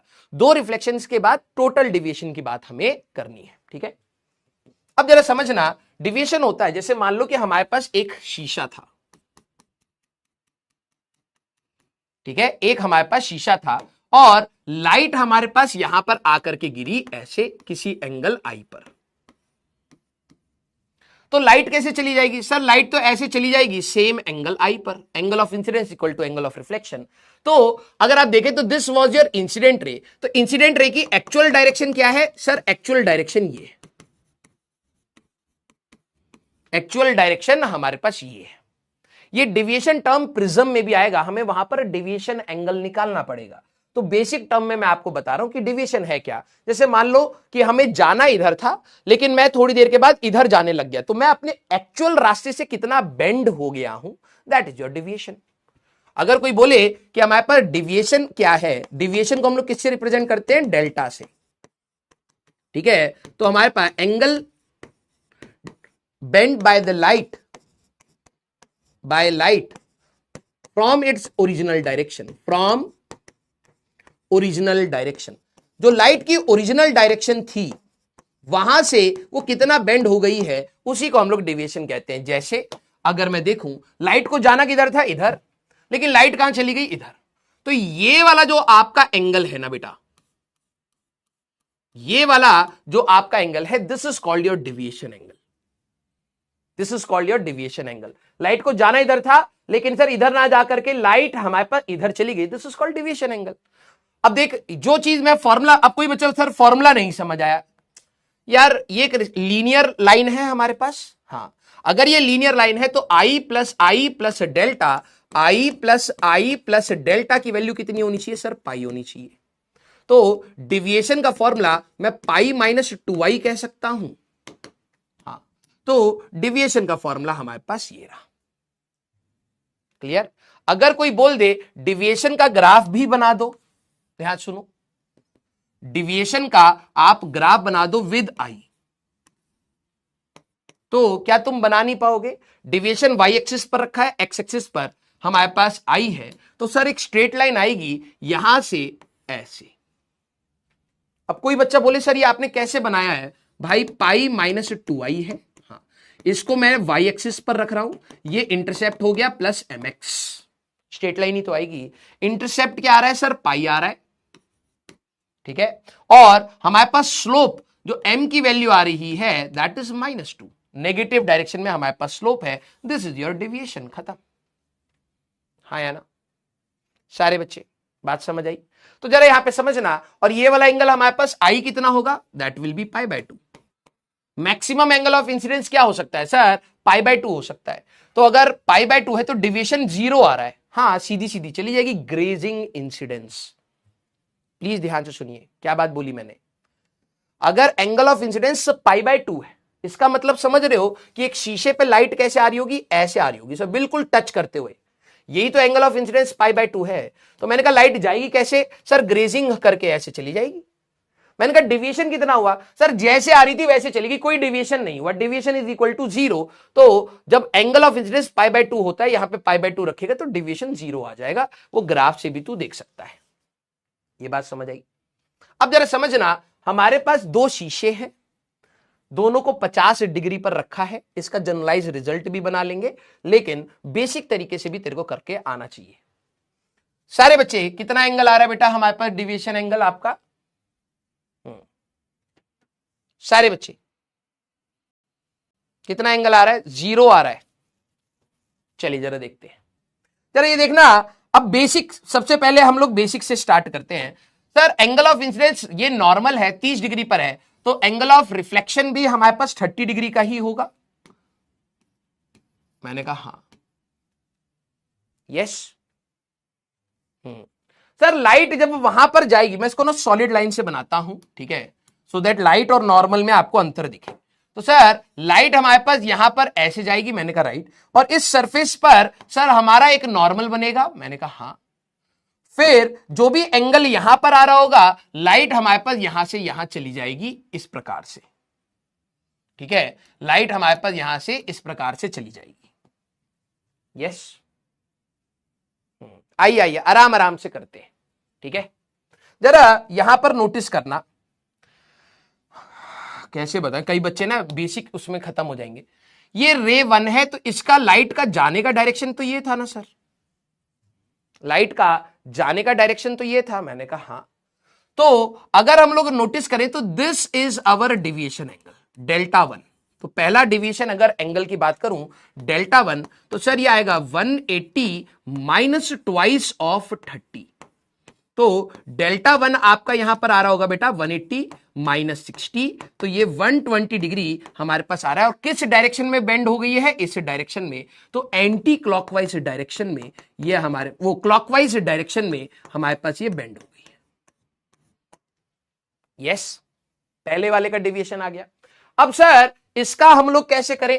मैंने कहा भाई अगर मान ले कि यहां से अगर मैं 90 डिग्री इस प्रकार से डाल दूं, ठीक है, तो हमारे लिए ये वाला एंगल कितना होगा? या फिर हम लोग इसको ऐसे ही कर लेते हैं। चलो देख, ये 30 डिग्री है, तो क्या मैं ये कह सकता हूं कि ये वाला एंगल, क्योंकि ये 90 डिग्री पर है, तो ये वाला हमारे पास एंगल होगा 70 डिग्री। नहीं, हमारे पास ये वाला कितना होगा? हमारे पास हाँ 60 डिग्री। यहां पर ये वाला एंगल हो गया 60 डिग्री, ठीक है, क्योंकि ये नॉर्मल और ये है 60। 60 प्लस 50 अगर हम लोग देखें तो ये हो गया हमारे पास 110। तो 70 डिग्री हमारे पास ये वाला एंगल आएगा, राइट। इसकी डायरेक्शन का एरो भी बना देता हूं। ये लाइट ऐसे आई, ये लाइट ऐसे आई, और ये लाइट ऐसे गई, ठीक है। इस नॉर्मल को छोटा कर देता हूं अभी के लिए, नहीं तो तू परेशान होगा। ध्यान से समझ, राइट। अब जरा देखना सर, ये नॉर्मल है, ये सरफेस है, ये परपेंडिकुलर होने चाहिए।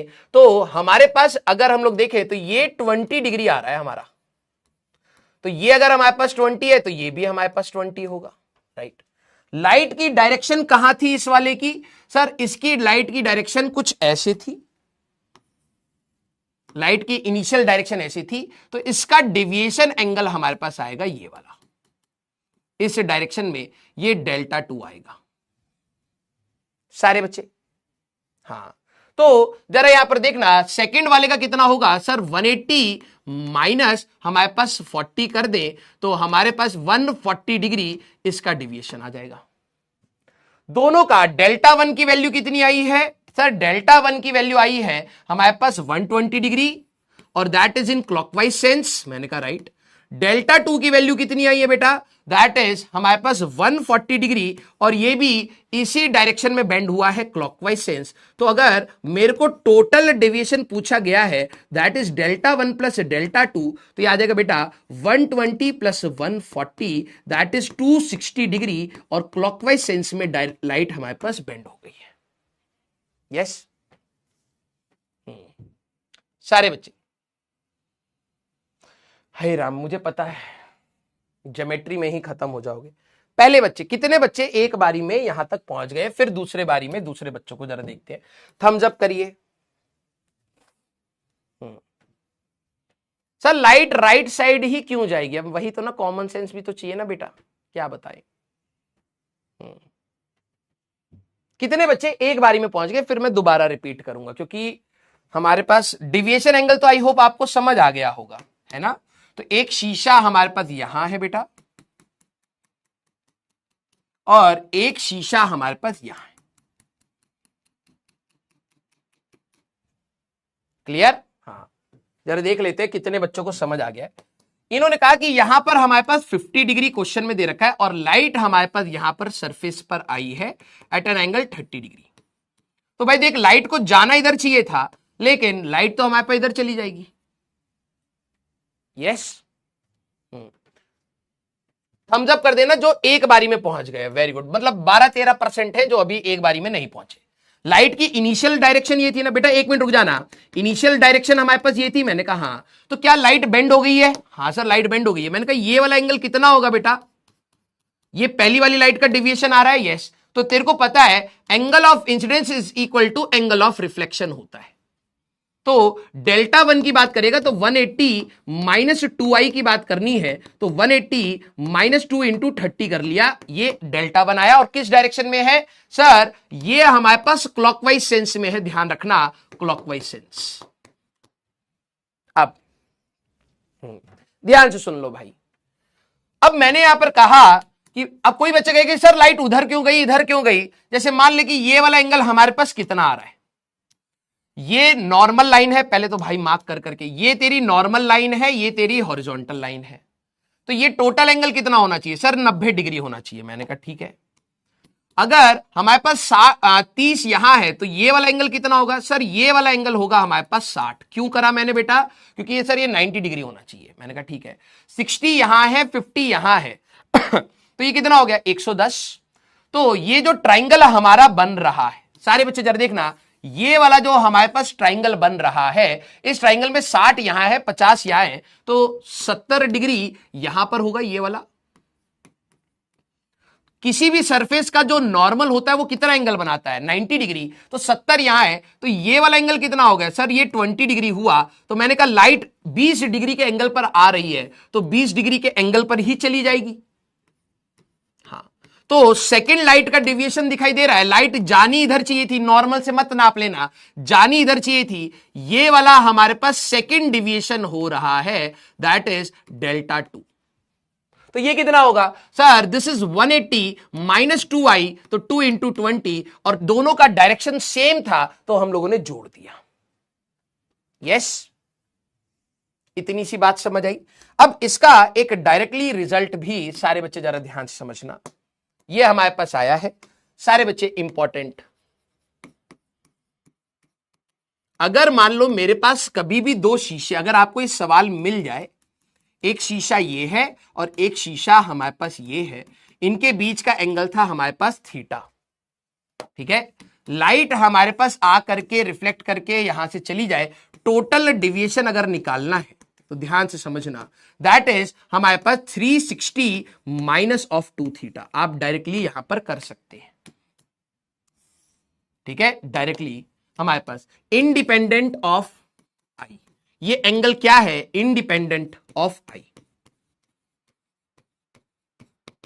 इससे हमें कोई लेना देना नहीं है। अगर in this question, in previous question अगर मैं देखूं, इन प्रीवियस क्वेश्चन अगर आप यहां पर देखें तो हमारे पास टोटल डेविएशन की अगर मैं बात करूंगा तो यह आएगा 360 माइनस, हमारे पास थीटा की वैल्यू थी बेटा वहां पर 50, तो 260 डिग्री का हमारे पास टोटल डेविएशन आता। यस सर, हमें कैसे पता चले? बेटा मैथ्स है ना तेरे पास, अभी आता हूं, इसको डिराइव भी कर लेते हैं चल, क्योंकि मेरे को तो लग रहा है कि तेरे पास मैथ्स है नहीं अगर मान ले एक शीशा ऐसा है, एक शीशा ऐसा है, लाइट हमारे पास किसी भी एंगल पर आ जाए, 10 डिग्री पर ही क्यों ना आ जाए, बोले टोटल डिविएशन बता दो, तो that is 360 minus of 2 theta. इससे कोई लेना देना हमें नहीं है, कोई से भी एंगल आए, टोटल डिविएशन तेरा हमेशा आएगा 360। ये एंगल कितना है सर? थीटा की वैल्यू 90 डिग्री है। मैंने कहा हाँ, तो हमारे पास यहां पे 360 माइनस 2 इंटू 90, तो 180 हटाओगे, 180 डिग्री का टोटल डिविएशन आ जाएगा। यस, हाँ या ना? Yes, clear. अब किसी को यह है कि सर ये आया कहां से, तो प्लीज एक बार आप लोगों के पास मैथ्स है तो यहां पर अगर सारे बच्चे एक बार इसको डिराइव कर लीजिए अगर आपको करना है। सर 1 घंटे में 4 क्वेश्चन, बेटा ज्ञान मत दे, प्लीज पढ़ाई कर, ठीक है। कईयों को लगता है सर बेसिक से इतना टाइम ले रहे हो, चुपचाप पढ़ाई कर बेटा, ठीक है।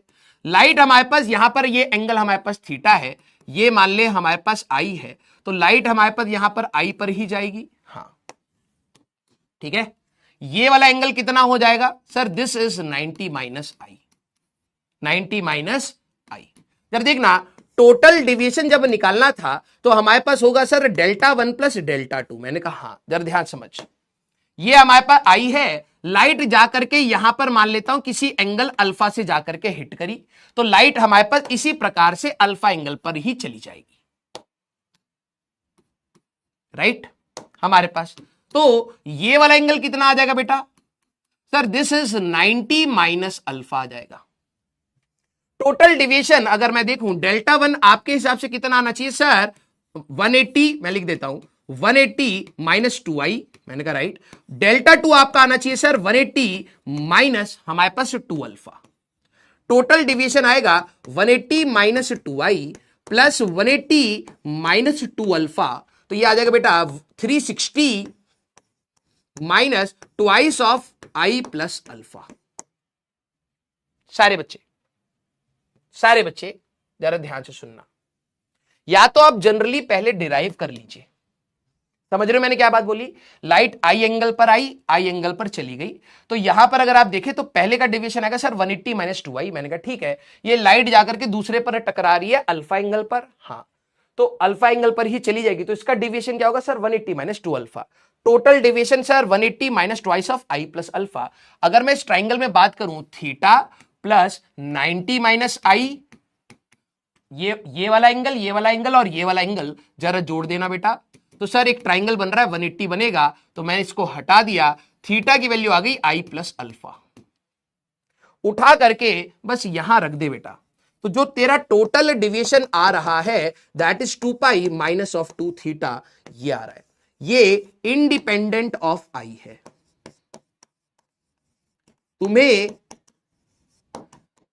ये कितने एंगल पर आकर के हिट कर रहा है इससे कोई लेना देना नहीं है, इस एंगल का ही सारा खेल था। तो अब आपको यहां पर अगर डायरेक्टली ऐसे सवाल मिल जाए किसी भी एंगल पर 50 डिग्री, 40 डिग्री, 20 डिग्री, कुछ भी दे रखा है, आप आसानी से अपना सवाल सॉल्व कर सकते हैं।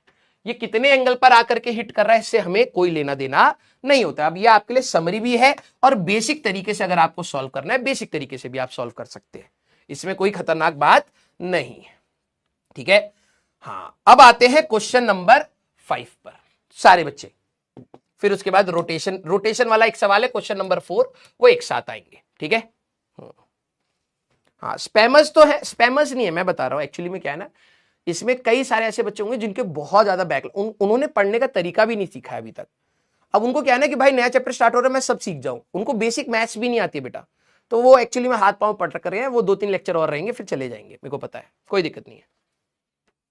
A reflecting surface is represented by equation x square plus y square equal to a square, मतलब सर्कल है, ठीक है। अब ये आपको पता होना चाहिए कि एक सर्कल स्फेरिकल सरफेस है जिसका रेडियस है हमारे पास a। A ray traveling in the negative x direction, रे कैसे जा रही है नेगेटिव x डायरेक्शन में, is directed towards positive y direction after reflection from the surface at point p। ये कह रहे हैं कि लाइट हमारे पास ऐसे आई और ऐसे हमारे पास रिफ्लेक्ट होकर के चली गई, ठीक है। हाँ ऐसे होकर के चली गई, then find the coordinate of the p। अब कोई बच्चा बोले कि सर थ्योरी में तो ऐसा कुछ भी नहीं था, आपने ऐसा, अब हम कहां से सोचे, थोड़ा सा बेसिक सोच ले। सारे बच्चे जरा देखना, इन्होंने जो बात बोली है कि P पॉइंट पर आकर के लाइट हमारे पास लेफ्ट डायरेक्शन में आ रही थी, हिट करी और वर्टिकल डायरेक्शन में ऊपर चली गई। सारे बच्चे जरा देखना, ये इंसिडेंट रे है और ये हमारे पास रिफ्लेक्टेड रे है। हाँ, इन दोनों के बीच का एंगल क्या है सर 90 डिग्री। तो मैंने कहा अगर मैं इस सरफेस पर नॉर्मल बनाऊं, नॉर्मल तो सेंटर से ही पास करता है, नॉर्मल तो हमारे पास सेंटर से ही पास करता है, बेसिक हमारे पास मैथ्स की एक आपको आइडेंटिटी है, ये तो है ना। तो इस पॉइंट पर अगर आप नॉर्मल बनाते तो वो सेंटर से पास करता और एंगल ऑफ इंसिडेंस और एंगल ऑफ रिफ्लेक्शन दोनों ही सेम होंगे, लॉज ऑफ रिफ्लेक्शन।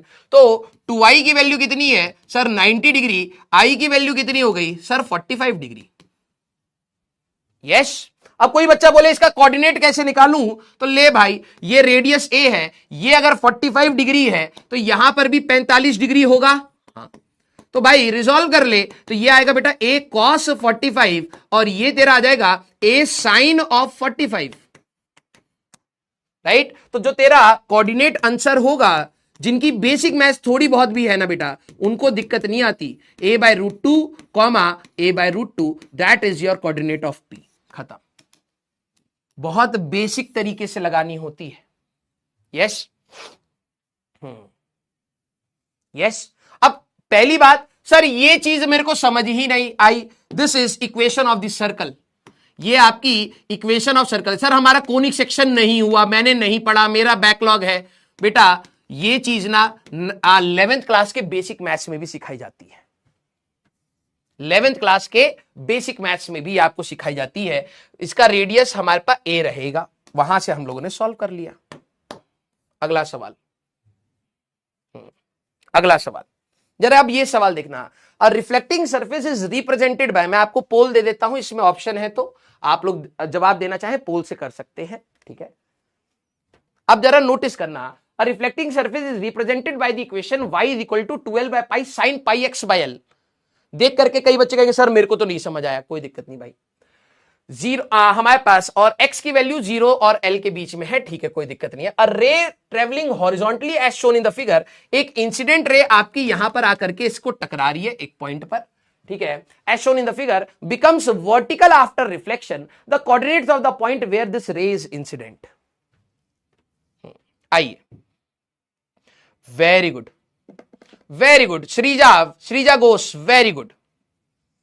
अब कई बच्चे कहेंगे सर ये सवाल कैसे करेंगे, हमारा सर मैथमेटिक्स और ये ज्योमेट्रिकल ऑप्टिक्स मिक्स हो गया सर, हमें समझ नहीं आ रहा। मैंने कहा कैसे नहीं समझ आ रहा है, स्टेप बाय स्टेप सारे बच्चे बताना। अब इन्होंने जो भी हमारा ये फंक्शन दिया, ये स्फेरिकल नहीं है, एक साइनोसाइडल है, चलो ठीक है, ये हमारे पास एक साइनोसाइडल फंक्शन दे रखा है, तो ये साइन का कर्व के जैसा होगा। 12/π इसकी इक्वेशन है, y is equal to 12/π sine of πx/l। यही, हाँ, वेरी गुड। अब जरा तुम बताना, लाइट हमारे पास आ करके किसी पॉइंट पर ऐसे हिट हुई और क्वेश्चन में बोला है कि वो लाइट हिट होने के बाद सीधे ऊपर चली गई, ये आपकी RR है, ये आपकी IR है। अब मेरे को इसका कोऑर्डिनेट चाहिए।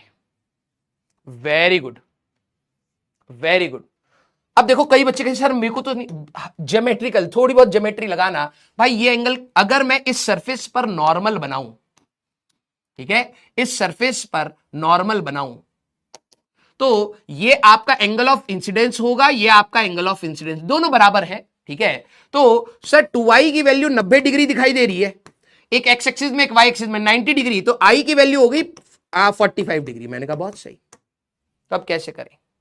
वेरी गुड, बहुत सही भाई।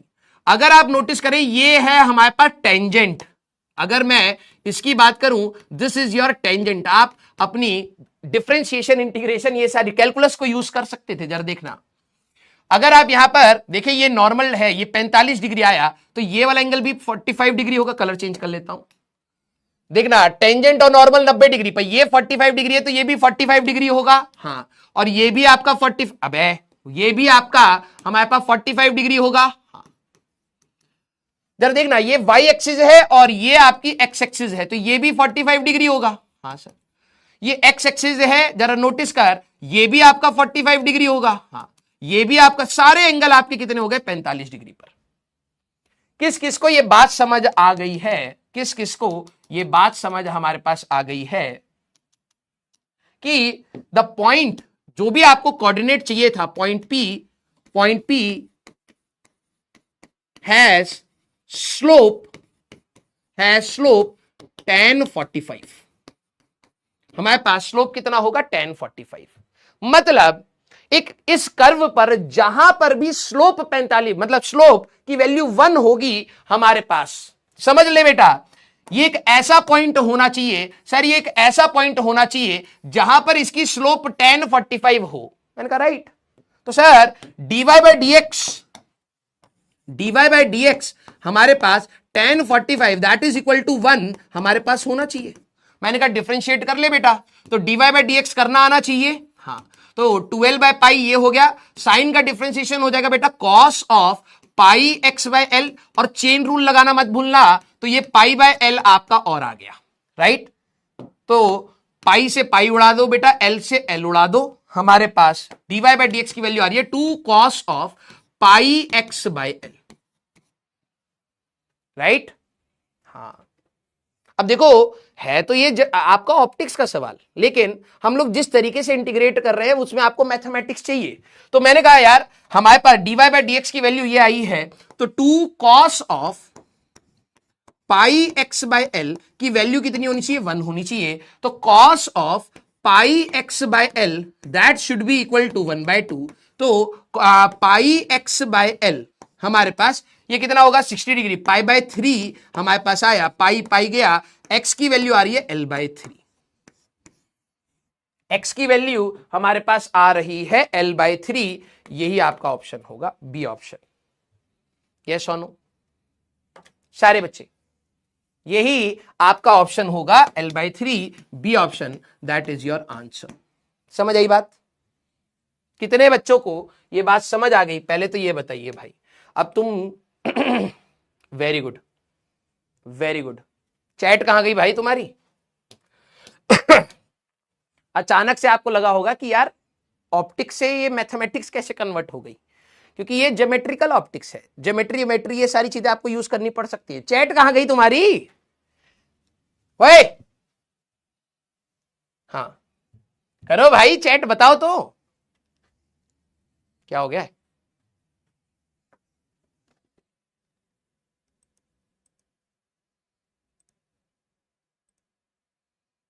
हाँ यार चैट क्यों नहीं चल रही है? रुको भाई, किसी को बुलाना पड़ेगा। बेटा मेरे पास चैट ही नहीं आ रही है।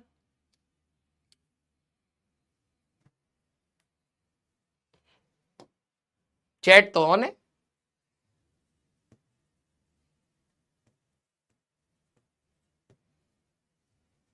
एक मिनट रुको भाई, चैट नहीं आ रही भाई, चैट रुकी हुई है। यस, अगला सवाल क्या हो जा रहा है? हाँ आ जाओ बेटा।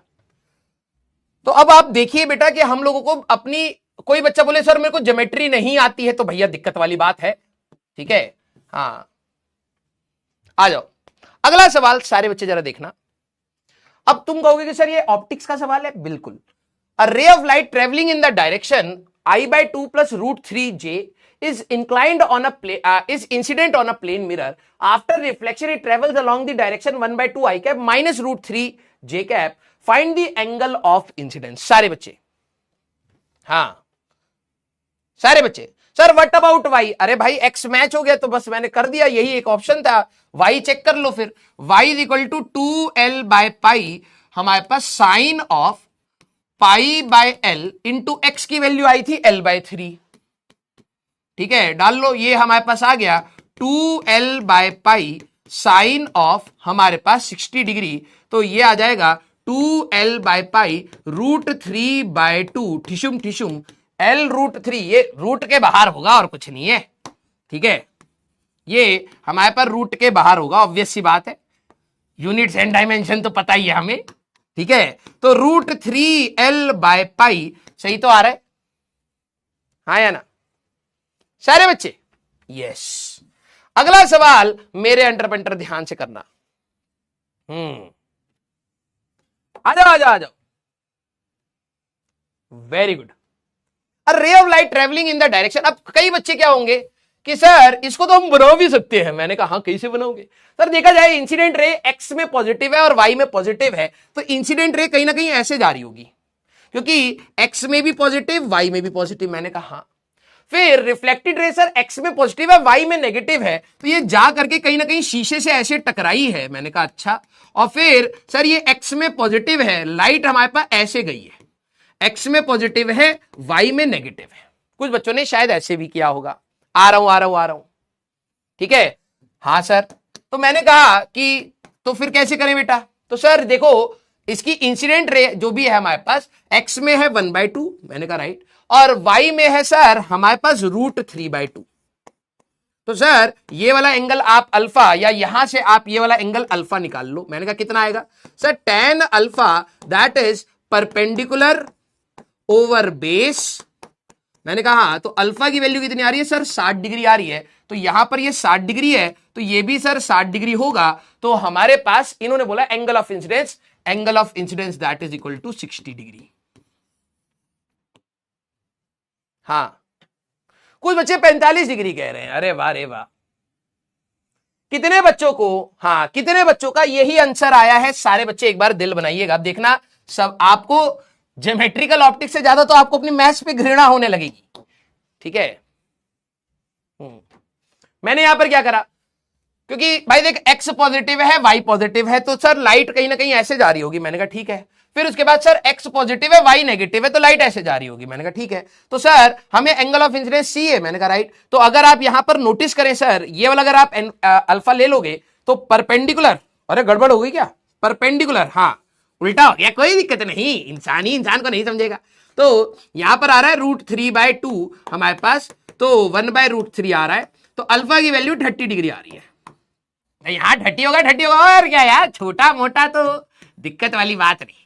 ठीक है, yes, angle of incidence that is equal to 30 degree. हाँ सारे बच्चे, हाँ हाँ, अरे कोई दिक्कत नहीं यार, मैं तो बस चेक कर रहा था तुम लोग अटेंटिव हो कि नहीं। यस, हमने ये वाला एंगल अल्फा लिया, तो tan अल्फा में परपेंडिकुलर हाफ है ना जी। यस, तो डिवाइडेड बाय बेस करेंगे √3/2 आएगा, कटेगा 1/√3, 30 डिग्री आएगा। यही आपका एंगल ऑफ इंसिडेंस है। यस, ठीक है। हाँ, लेकिन लेकिन लेकिन ये हो गया मेथड 1। अब याद करो मेथड 2, आप लोगों ने वेक्टर्स पढ़ा है। एंगल बिटवीन टू वेक्टर्स हम लोग किस प्रोसेस से निकालते थे? एंगल बिटवीन टू वेक्टर्स, सारे बच्चे हम लोग किस तरीके से निकालते थे? अरे कोई दिक्कत, ले लीजिएगा यार, रिफंड ले लीजिएगा लेक्चर से। ए बेटा हमारे पास टाइम कम है, जरा ध्यान से सुन ले, ठीक है। हाँ, कम से कम ये वाले तो क्वेश्चन हो जाए। एंगल बिटवीन टू वेक्टर्स याद करिए, क्योंकि अगर मेरे को वेक्टर फॉर्म दे रखा है तो मैं उसको भी यूज कर सकता हूं। कैसे? हमारे पास डॉट प्रोडक्ट की एक एप्लीकेशन होती है कि हम लोग किसी भी दो वेक्टर्स के बीच का एंगल निकाल सकते हैं। सर ये वाला क्यों बता रहे हो? अगर हमें इससे समझ आ गया, अगर मान ली बेटा आई, जे और के तीनों में होता तो तेरे को दिक्कत आती या नहीं आती? क्योंकि तू 3 डायमेंशनल वेक्टर इधर बना नहीं पाता, तब तेरी ये जो मैथमेटिक्स है वो कहीं ना कहीं फेल कर सकती थी। ये 2 डायमेंशनल था तो तूने अपनी थोड़ा सा ज्योमेट्री लगा करके काम बना लिया। लेकिन जरा इसको देखना, हम लोग डॉट प्रोडक्ट को भी यूज कर सकते थे, क्योंकि एंगल तो हमें यहां से भी मिलता है, राइट। तो अगर मेरा इंसिडेंट कैप का आई कैप की बात करें तो दैट इज 1/2 एंड √3/2। ठीक है, 1/2 ये आई वेक्टर ले लेता हूं इसको, ठीक है। तो 1/2 आई कैप हमारे पास प्लस √3/2 जे कैप आ रहा है। हाँ सर, और रिफ्लेक्टेड रे की बात करें तो वो हमारे पास कितना था? 1/2 आई कैप माइनस √3/2 जे कैप। मैं अगर इन दोनों से डॉट प्रोडक्ट कर लू तो देखना I dot R that is equal to mod of I mod of R into cos theta. Yes, हाँ सर। तो ये दोनों यूनिट वेक्टर ही हैं, देखो दोनों की मैग्नीट्यूड 1 आएगी, तो आई डॉट इन दोनों का डॉट प्रोडक्ट करोगे तो सर 1/4 आ जाएगा, प्लस √3/2 और माइनस हमारे पास यहां पर आ जाएगा minus √3 into √3 3 divide by 4 that is equal to हमारे पास कॉस थीटा। ये आ जाएगा, तो ये आ जाएगा बेटा माइनस हमारे पास 1/2 हमारे पास है ना, minus 1/2 that is cos theta. तो थीटा की वैल्यू आपकी कितनी आ रही है बेटा? यहां से सारे बच्चे 120 डिग्री आएगी, हाँ या ना? तो यहां से आंसर गलत क्यों आ रहा है? वहां से तो 30 डिग्री आ रहा है। सारे बच्चे इसको भी तमीज से सीख लेना, एग्जाम में हो सकता है आई जे के तीनों में रहे, तो आप अपने वेक्टर्स को यूज कर सकते हैं। यहां पे -1/2 आ रहा है, थीटा की वैल्यू 120 आ रही है, तो यहां क्या गड़बड़ी हो रही है? तो यहां से तो सर एंगल ऑफ इंसिडेंस तो हमारे पास 30 डिग्री आ रहा है, यहां पर एंगल हमारा 120 आ रहा है। अब जरा समझना, आंसर यहां से भी सेम आएगा, लेकिन थोड़ा सा ध्यान रखना। अगर मान लो हमारे पास इंसिडेंट रे इस डायरेक्शन में है आई आर, और रिफ्लेक्टेड रे इधर चली गई आर आर। तो angle between two vectors is the angle between their directions. तो हम लोगों ने यहां पर ये वाला एंगल निकाल लिया है, that is equal to 120 degree. सारे बच्चे क्या आपको समझ आ रहा है? Incident angle between the vector is the angle between the directions. तो अगर आप इस वाले मेथड से जा रहे हो तो आपको ये वाला एंगल मिल गया, क्योंकि इंसिडेंट रे की डायरेक्शन ये होगी और रिफ्लेक्टेड रे की डायरेक्शन ये होगी, राइट? तो हमें तो एंगल ऑफ इंसिडेंस चाहिए था, तो जरा नोटिस करना, इंसिडेंट रे और रिफ्लेक्टेड रे के बीच में हमारा नॉर्मल होगा। हाँ, तो ये 120 है, तो ये टोटल एंगल हमारे पास कितना आएगा सर? 60 डिग्री, 30 डिग्री यहां पर, 30 डिग्री यहां पर। तो आंसर, हमें एंगल ऑफ इंसिडेंस पूछा गया था, तो 30 डिग्री तो यहां से भी आपका आ रहा है। बात क्लियर हुई सारे बच्चे? पहले एक बार सोच लीजिए, ये मैंने आपको मेथड क्यों बताया है उसका भी रीजन मैं आप लोगों को यहां पर ध्यान से बता रहा हूं, प्लीज सोचिएगा, ठीक है? पहली बात, अगर मान लो इन क्वेश्चन हमारे पास जो आपका आई वेक्टर है, ठीक है, वो आई कैप, जे कैप, के कैप कुछ ऐसे फॉर्म में आ जाए, 3 डायमेंशनल होगा, तो आप डायग्राम बना करके सॉल्व नहीं कर पाएंगे। मेरे वर्ड्स को ध्यान से सुनिए, नहीं तो काम तो हमारा यहां से भी चल रहा है, तो हम लोग डॉट प्रोडक्ट को क्यों सोचे? हाँ या ना? हम लोग डॉट प्रोडक्ट को क्यों सोचे? मैं इसलिए सोचने के लिए कह रहा हूं क्योंकि अभी सिर्फ आपका आई कैप जे कैप में था, तो आप आसानी से अपना डायग्राम बना पाए और सॉल्व कर पाए, राइट? लेकिन अगर मान लो कि हमारे पास क्वेश्चन में आई कैप, जे कैप, के कैप है, और जो रिफ्लेक्टेड वेक्टर है वो आई कैप प्लस जे कैप या माइनस के कैप कुछ ऐसे हमारे पास फॉर्म में सपोज, तब आपको इंटरप्रिटेशन करने में बहुत ज्यादा मौत आएगी। समझ रहे हो? तब आपको इंटरप्रिटेशन करने में तब ज्यादा मौत आएगी। तो आपको क्या यूज करना चाहिए? तब आपको मेथड टू डॉट प्रोडक्ट वाला यूज करना चाहिए। लेकिन इसमें भी एक कंडीशन है कि आप लोग एग्जाम में सवाल खराब ना कर दें। सिर्फ डॉट प्रोडक्ट करके एंगल आंसर नहीं दे रहा है, यस और नो, राइट? हमारे पास ये आपका अगर देखा जाए तो this is your deviation angle, ये आपको डिविएशन एंगल दे रहा है एज पर अवर ज्योमेट्री। हाँ सर समझ नहीं आया सेकंड मेथड? अरे यार भाई देख, 11वीं क्लास में बताया, अभी तुम्हारा वेक्टर्स भी होगा, उसमें भी सर बताएंगे। किसी भी दो वेक्टर के बीच का एंगल निकालना हमारे को होता है यूजिंग वेक्टर्स, ठीक है, यूजिंग डॉट प्रोडक्ट। तो जब आप डॉट प्रोडक्ट करते हो तो I dot R is mod of R into cos theta. Sir इसका मॉड ऑफ आई कितना होगा? अंडर रूट में एक्स का स्क्वायर प्लस वाई का स्क्वायर, यूनिट वेक्टर है 1 होगा, यूनिट वेक्टर है 1 होगा, ठीक है? तो डॉट प्रोडक्ट कैसे करेंगे? 1/2 इंटू 1/2 माइनस 3/4, तो माइनस 2/4 माइनस 1/2, थीटा की वैल्यू आ गई 120 डिग्री। लेकिन बच्चे क्या करते हैं सर, एंगल ऑफ इंसिडेंस यहां से जिन्होंने ये करा वो सीधे क्या कर देंगे 120 डिग्री, या फिर इसका आधा कर देंगे 60 डिग्री। ये भी गलती हो सकती है। तो याद रखना कि ये हमारा वेक्टर्स जब मैं लगा रहा हूं तो angle between the vector is the angle between their directions.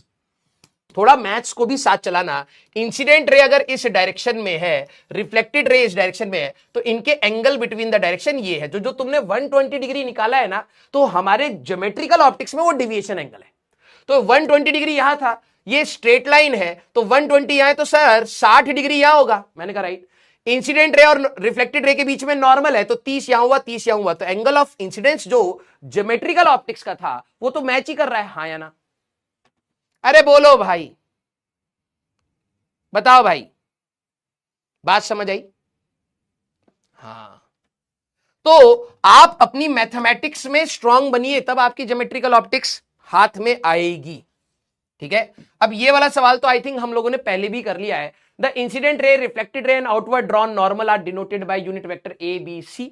हमें पता है वो वेक्टर फॉर्म हमसे पूछ रहा है, तो अब कई बच्चों को वेक्टर फॉर्म याद होनी चाहिए थी, नहीं तो डिराइव करना आना चाहिए था। हम लोगों ने निकाला था I minus R, that is twice of I dot N into N, right? तो आई कौन सा है? ए, ठीक है, ए माइनस ये कौन सा है? इंसिडेंट रिफ्लेक्टेड, हाँ, तो ये बी है, is equal to twice of A dot C into C, ये हमारे पास आएगा। तो इन्होंने बोला है बी क्या होगा? B is A minus twice of A dot C into C, that is B. तो जरा देख लीजिए हमारे पास कौन सा आ रहा है, ये वाला ऑप्शन आ रहा है, तो fourth option that is your answer, right, D option हमारा आंसर यहां पर होगा। चलिए ठीक है, इसको हम लोगों ने पहले ही डिराइव कर लिया है। सारे बच्चे जरा इसको देखना, तमीज से करना बेटा, तमीज से, ठीक है। अब तुम्हें स्टार्टिंग में ही कई बच्चों को ये रहेगा कि यार इसीलिए ऑप्टिक्स कठिन थी क्या? नहीं, तुम अगर वर्ड्स को ध्यान से पकड़ोगे तो हो जाएगा। Unit vector along a ray of light is incident on a plane mirror. Unit vector I cap आपको या ऐसे दे रखा है, आई कैप आपको दे रखा है 1/√3 I cap plus J cap plus K cap. हाँ sir, and unit vector along the normal N cap आपको दे रखा है बेटा, दैट इज हमारे पास at the point of incidence 1/√2 हमारे पास I cap plus J cap. अब इन्होंने बोला है unit vector along the reflected ray R cap की बात बता दीजिए। सारे बच्चे देखो, जो बच्चे मैथ्स में थोड़े बहुत भी होंगे ना, वो बहुत अच्छे से समझ पाएंगे कि हम लोग, जरूरी नहीं है कि हम लोग अपना वेक्टर लॉज लगाएं, लेकिन मैं ये सोच लूं कि आई और एन के बीच का एंगल निकाल लें, वही एन और आर के बीच का भी एंगल होना चाहिए। तो आर को ये दे रखे तो चेक करना पड़ेगा। पहला मेथड, सारे बच्चे दिल बनाइएगा, सारे बच्चे दिल बनाइएगा। एक मेथड मैथमेटिकली अगर हम लोग सोचें तो ये भी हो सकता है, सर इन दोनों के बीच का एंगल डॉट प्रोडक्ट करके इन दोनों के बीच का एंगल निकालूंगा। मैंने कहा निकाल सकता है, बट इट विल बी लेंदी। क्यों? क्योंकि एंगल ऑफ इंसिडेंस और एंगल ऑफ रिफ्लेक्शन बराबर होता है, तो ये निकालने के बाद फिर ये करना पड़ेगा, राइट? क्योंकि हमें पता है angle of incidence will be equal to angle of reflection. तो ऑप्शन एलिमिनेशन या चेक करके भी कर सकते हैं, but it will be quite lengthy. हमें पहले एंगल ऑफ इंसिडेंस निकालना पड़ेगा, फिर आर डॉट एन, आर की वैल्यू ये रखेंगे, फिर चेक करेंगे, आर की वैल्यू ये रख के चेक करेंगे, बहुत लेंदी हो जाएगा। एक तो तरीका ये भी है। अब जो बच्चे मैथ सोच पाते, करना अलग होता है, सोच पाते हैं, उनको अपने आप समझ आएगा यार ये तो बहुत लेंदी होगा, पहले इन दोनों का डॉट प्रोडक्ट करूंगा, थीटा आएगा, और वो थीटा इनके बीच का एंगल नहीं है, वो एंगल ऑफ इंसिडेंस नहीं है, वो डिविएशन एंगल है। तो फिर पहले मैं आई निकालूंगा, फिर आर के 4 ऑप्शंस हैं, फिर मैं चेक करूंगा किसमें एंगल ऑफ इंसिडेंस और एंगल ऑफ रिफ्लेक्शन बराबर हो रहा है, वो आंसर होगा। तो दैट विल बी क्वाइट लेंदी।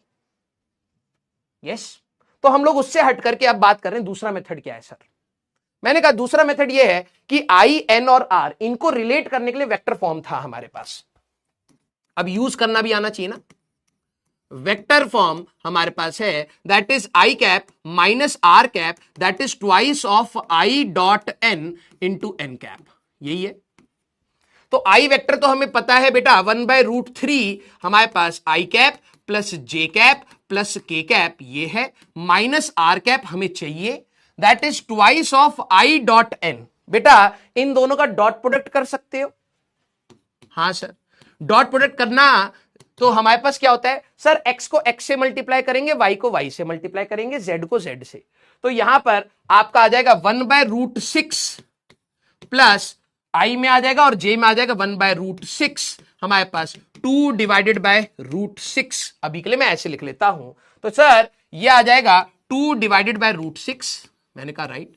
और n कैप की वैल्यू अगर हम लोग देखें तो 1/√2 हमारे पास I cap plus J cap. सारे बच्चे क्या आप लोग यहां तक पहुंच गए? तो एक बार दिल बना दीजिए। Yes sir, box product, Sujata Sharma ने बोला बॉक्स प्रोडक्ट हम लोग, यस। अब 4 बार बॉक्स प्रोडक्ट इक्वल टू 0 करके देखना पड़ेगा। पहली बात आना भी चाहिए, कई बच्चों को बॉक्स प्रोडक्ट अभी नहीं पता है, लेकिन मैथमेटिक्स में आप लोगों को आई थिंक बॉक्स प्रोडक्ट, जब भी आपका वेक्टर्स होएगा तो आपको बॉक्स प्रोडक्ट बताया जाएगा। तो आप लोगों को वहां पर प्रॉपर्टीज पता लगने के बाद आपको 4 ऑप्शन में चेक करना पड़ेगा, तो वो काफी लेंदी है। क्यों ना, मेरे पास जब वेक्टर फॉर्म है तो मैं डायरेक्टली, मेरे को आई पता है, जरा नोटिस करना सर आपको कैसे पता लगा, यही लगाना है। मैंने कहा यार आई कैप दे रखा है, आई दे रखा है, एन दे रखा है, एन दे रखा है, ये चीज पूछी गई तो क्यों ना मैं इसको यहां से सॉल्व कर लूं। तो आइए बेटा हम लोग यहां से सॉल्व करते हैं। 1/√3 हमारे पास I cap plus J cap plus K cap, हमारे पास माइनस आर कैप, जो हमें आंसर निकालना है। तो ये हमारे पास कितना हो जाएगा, √2 यहां पर आ जाएगा, √2 कट जाएगा, 2/√3 बच जाएगा हमारे पास, है ना। ये √2 और ये √2 हो गया, इसके अंदर एक √2 था तो √3 बचा, 2/√3 आई कैप प्लस जे कैप। हाँ सर, तो जरा देखना, आर को उधर ले जाता हूं, इसको इधर ले आता हूं, तो 1/√3 I cap plus J cap plus K cap, मैंने कहा बिल्कुल, माइनस 2/√3 हमारे पास I cap plus J cap, that is equal to R cap, जो हमें चाहिए था। तो सर एक्स में आ जाएगा -1/√3 आई कैप, वाई में आ जाएगा -1/√3 जे कैप, और के में आ जाएगा +1/√3 के cap, that is your R cap. तो एक्स में नेगेटिव, वाई में नेगेटिव, जेड में पॉजिटिव, एक्स में नेगेटिव, वाई में नेगेटिव, जेड में positive, 1/√3, C option that is your answer. C option आपका यहां पर आंसर आ रहा होगा। Very good, yes. हाँ, एक बच्चे ने बोला कि sir I equal to R कर सकते हैं। अब देखो, अब आपको आंसर पता है ना, अब आपको यहां पर आंसर पता है ना, तो एंगल ऑफ इन दोनों के बीच का एंगल निकालना और इन दोनों के बीच का एंगल निकालना, देखना आपको सेम मिलेगा। देखो अब हम लोग, जब कईयों को लगेगा सर हम तो ऑप्टिक्स कर रहे थे, कहां मैथ्स आ गई, यही 10वीं और 12वीं का यही डिफरेंस है। अभी तो ऑप्टिक्स स्टार्ट हुई है। और मैथमेटिकली दिमाग को लगाना, जिन बच्चों को बॉक्स प्रोडक्ट करना आता है, तो इस वाले वेक्टर का, ध्यान सुन मेरी बात, इस वाले वेक्टर का, इस वाले वेक्टर का और इस वाले वेक्टर का बॉक्स प्रोडक्ट करके चेक करना, आपको 0 मिलेगा। मींस वॉल्यूम हमारे पास आएगा 0। I cross N dot C dot R, वो भी आपको 0 मिलेगा। एक तो ये आ जाएगा मेथड, लेकिन उस मेथड से करने के लिए बहुत सारों को चेक करना पड़ता, ठीक। दूसरा, सर एंगल ऑफ इंसिडेंस और एंगल ऑफ रिफ्लेक्शन सेम होना चाहिए, तो दो वेक्टर पता है तो क्या मैं एंगल ऑफ इंसिडेंस निकाल सकता हूं? मैंने कहा बिल्कुल। दो वेक्टर पता है, क्या मैं एंगल ऑफ रिफ्लेक्शन निकाल सकता हूं? बिल्कुल। लेकिन डॉट प्रोडक्ट जब कर रहे हो तो ये वाली गलती मत करना, ये एंगल नहीं है, ये एंगल ऑफ इंसिडेंस है, राइट। तो हमारे पास वो वाला मेथड भी लगा सकते हो। मैंने कहा इतना लेंदी क्यों जाऊं, मेरे पास आई पता है, एन पता है, आर पूछ रहा है, तो क्यों ना मैं अपना vector form of laws of reflection लगा दूं। यस। अब देखो कई बच्चे के सर बॉक्स प्रोडक्ट हमें पता नहीं, तो मत लगाना भाई यार, क्यों तंग कर रहे हो, ठीक है। जिन बच्चों को पता है मैं उनको बता रहा हूं कि भाई यहां पर हमारे पास करने के बहुत सारे तरीके हैं। एक सवाल ये करना, फिर बाकी आपको होमवर्क दूंगा, फिर आप लोग जा सकते हैं, ठीक है। सारे बच्चे, बॉक्स प्रोडक्ट क्या होता है? कुछ नहीं होता भाई, ये कराए ना तो इसी को कर। तेरे में थोड़ा सा कॉमन सेंस होना चाहिए। अगर सर कोई एक ऐसी बात बोल रहे हैं जो मैथमेटिकल है, बॉक्स प्रोडक्ट 0 कर दो, तो पिछली क्लास में भी तो बोला था, उस समय मतलब तू आया नहीं था, तू सीधे लेक्चर नंबर 2 में ज्वाइन करा है, और इस तरीके से तू सोच रहा है तेरी तैयारी हो जाएगी। भाई मैथ्स में आपका जब वेक्टर्स कराया जाएगा तो बॉक्स प्रोडक्ट पढ़ाया जाएगा, उसका मतलब होता है वॉल्यूम। बॉक्स प्रोडक्ट आपको बताता है किसी 3 वेक्टर से वॉल्यूम कितना बन रहा है, वॉल्यूम ऑफ पैरेललोपाइप्ड भी बोलते हैं। अगर 3 वेक्टर, हमें पता है लॉज ऑफ रिफ्लेक्शन में इंसिडेंट रे, नॉर्मल और रिफ्लेक्टेड रे सारे एक प्लेन में होते हैं, तो उनका वॉल्यूम क्या होना चाहिए? 0। दैट मींस अगर मेरे को 3 वेक्टर पता है तो उनका वॉल्यूम 0 होगा। अब बात है 4 ऑप्शन चेक करता रहेगा क्या बॉक्स प्रोडक्ट? बता। तो वो काफी लेंदी प्रोसेस है, गलत नहीं है, लेंदी प्रोसेस है कि आप वॉल्यूम 0 कर करके चेक कर लीजिए कि भाई इस वेक्टर, इस वेक्टर, इस वेक्टर का वॉल्यूम 0 आ रहा है या नहीं आ रहा है, इस वेक्टर, इस वेक्टर, इस वेक्टर का वॉल्यूम 0 आ रहा है या नहीं आ रहा है, इसका इसका इसका वॉल्यूम 0 आ रहा है, या तो ये कर लीजिए। सर इसमें तो बहुत लेंदी होगा, मैंने कहा राइट, इसीलिए मैं वहां से नहीं जा रहा। लेकिन अगर किसी को पता लग गया कि ये और ये 3 वेक्टर हैं हमारे पास, तो इनका वॉल्यूम 0 होना चाहिए, तो A क्रॉस B करके डॉट प्रोडक्ट कर लेना, इसके साथ आंसर आपको 0 मिलेगा, मैं ये कह रहा हूं, ठीक है। अब जरा इस सवाल की बात करना। अब देखो ये सवाल आपको इरिटेट करने के लिए हो सकते हैं, लेकिन तमीज से अगर करोगे तो सारी चीजें हो जाएंगी। In 3D coordinate system a plane mirror is placed parallel to XY, मतलब मेरे पास जैसे x एक्सिस होता है, y एक्सिस होता है, z एक्सिस, शीशा ऐसा है। जैसे हमारे पास ये बोर्ड है ना, बोर्ड x एक्सिस है, y एक्सिस है, and above the mirror a point object is placed with velocity. मान लेना हमारे पास ऐसे है, ये x एक्सिस है, ये y एक्सिस है, ये z एक्सिस है, यहां पर है आपका XY प्लेन में शीशा। बेटा घर जाकर के ना हर एक सवाल को जरा देखना कितना मैथमेटिकली, कितना अच्छा सवाल। ऑप्टिक्स बहुत इजी है, बट आप फंडामेंटल कंसेप्ट्स को समझ जाएं जब। तो वेलोसिटी ऑफ द ऑब्जेक्ट हमारे पास क्या है, यहां कहीं ऑब्जेक्ट है, इसके पास 5 आई कैप है। अब 3 डायमेंशन चल रहा है तो बना नहीं पाऊंगा यहां पर। 3 I cap minus 5 I cap minus 3 J cap minus 11 K cap, ये ऑब्जेक्ट की वेलोसिटी है। If the mirror is also moving, लो भाई मिरर भी चल रहा है, वो भी 3 डायमेंशन में, मतलब ऑब्जेक्ट भी कहीं 3 डायमेंशन में, शीशा भी कहीं 3 डायमेंशन में। अब याद कर, हम लोगों ने एक तरीका कहा था कि भाई वेलोसिटीज को रिजॉल्व कर लो पैरेलल एंड परपेंडिकुलर, सबका इंडिविजुअल इंपैक्ट देखो। याद आ रहा है?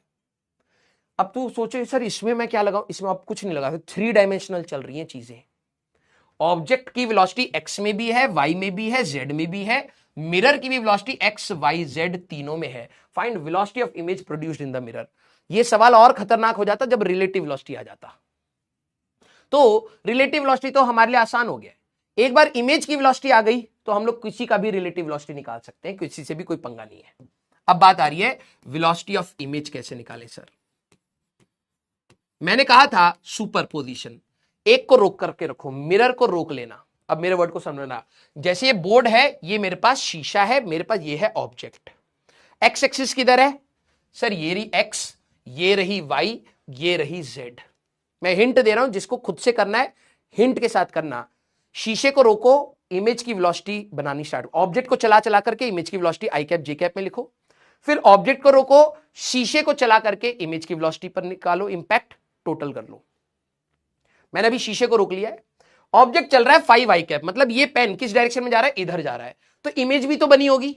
सोचो जरा, शीशा रख करके इसको 5 आई कैप में ले जाओगे तो इमेज भी 5 आई कैप से चलेगी। हाँ, जब शीशे के पैरेलल ऑब्जेक्ट चलता है तो इमेज भी पैरेलल चलती है। सेम सर -3 जे कैप, शीशा ये है, -3 जे कैप मतलब सर वाई में नीचे जाने की बात हो रही है, तो अगर ये नीचे जाएगा तो इमेज भी नीचे जाएगी। मैंने कहा हाँ,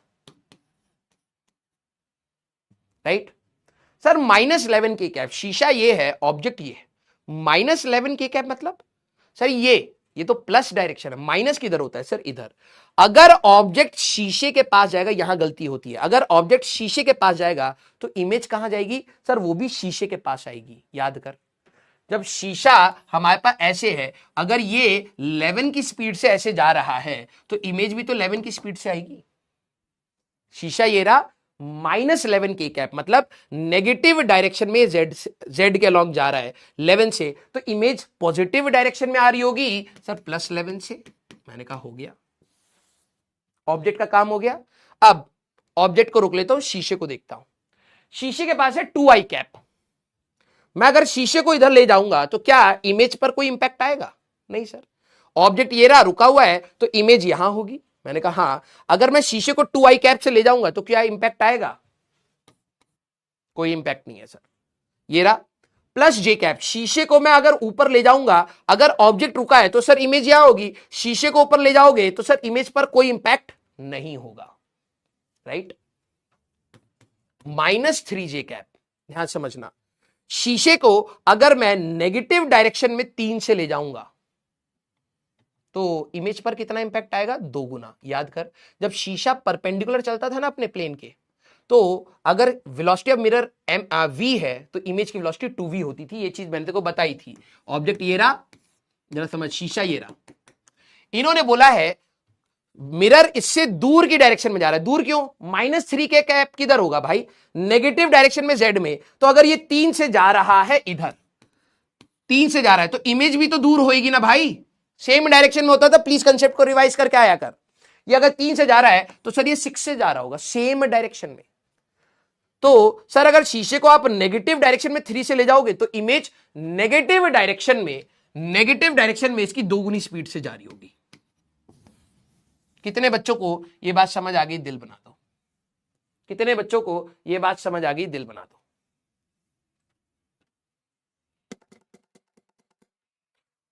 टफ नहीं है देखने में। कई बच्चे कहें सर भाई रे ऑप्टिक टफ नहीं है, फंडामेंटल कंसेप्ट सोच लो बस।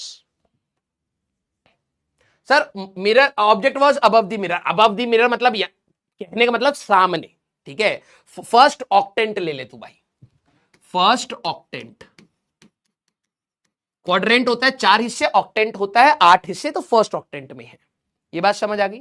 बस अब हमारे पास आ जाएगा 5 आई कैप -3 जे कैप, और ये अगर आप देखेंगे +5 K cap, right. Velocity of image आ गई।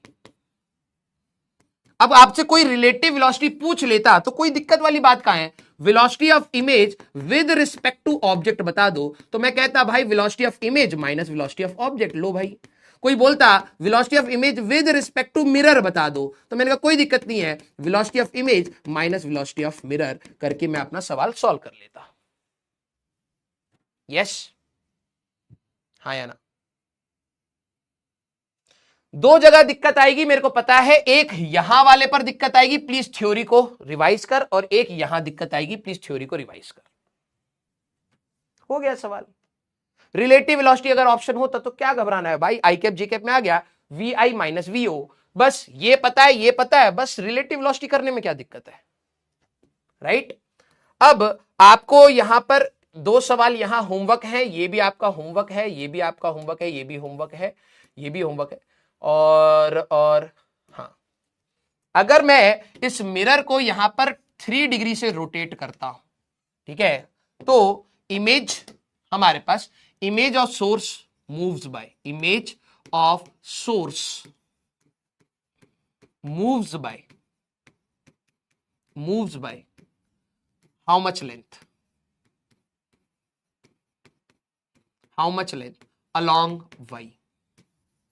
चलिए भाई, ये आपको ट्राई करना है कि अगर मैंने शीशे को 3 डिग्री से घुमाया है, ये सोर्स है, 2 मीटर का डिस्टेंस था हमारे पास, अगर यहां पे एक शीशा है, अगर मैं इसको 3 डिग्री से यहां पर घुमाऊंगा तो वाई डिस्टेंस में हमारे पास इमेज कितना चलेगी, आपको ये बताना है, ठीक है?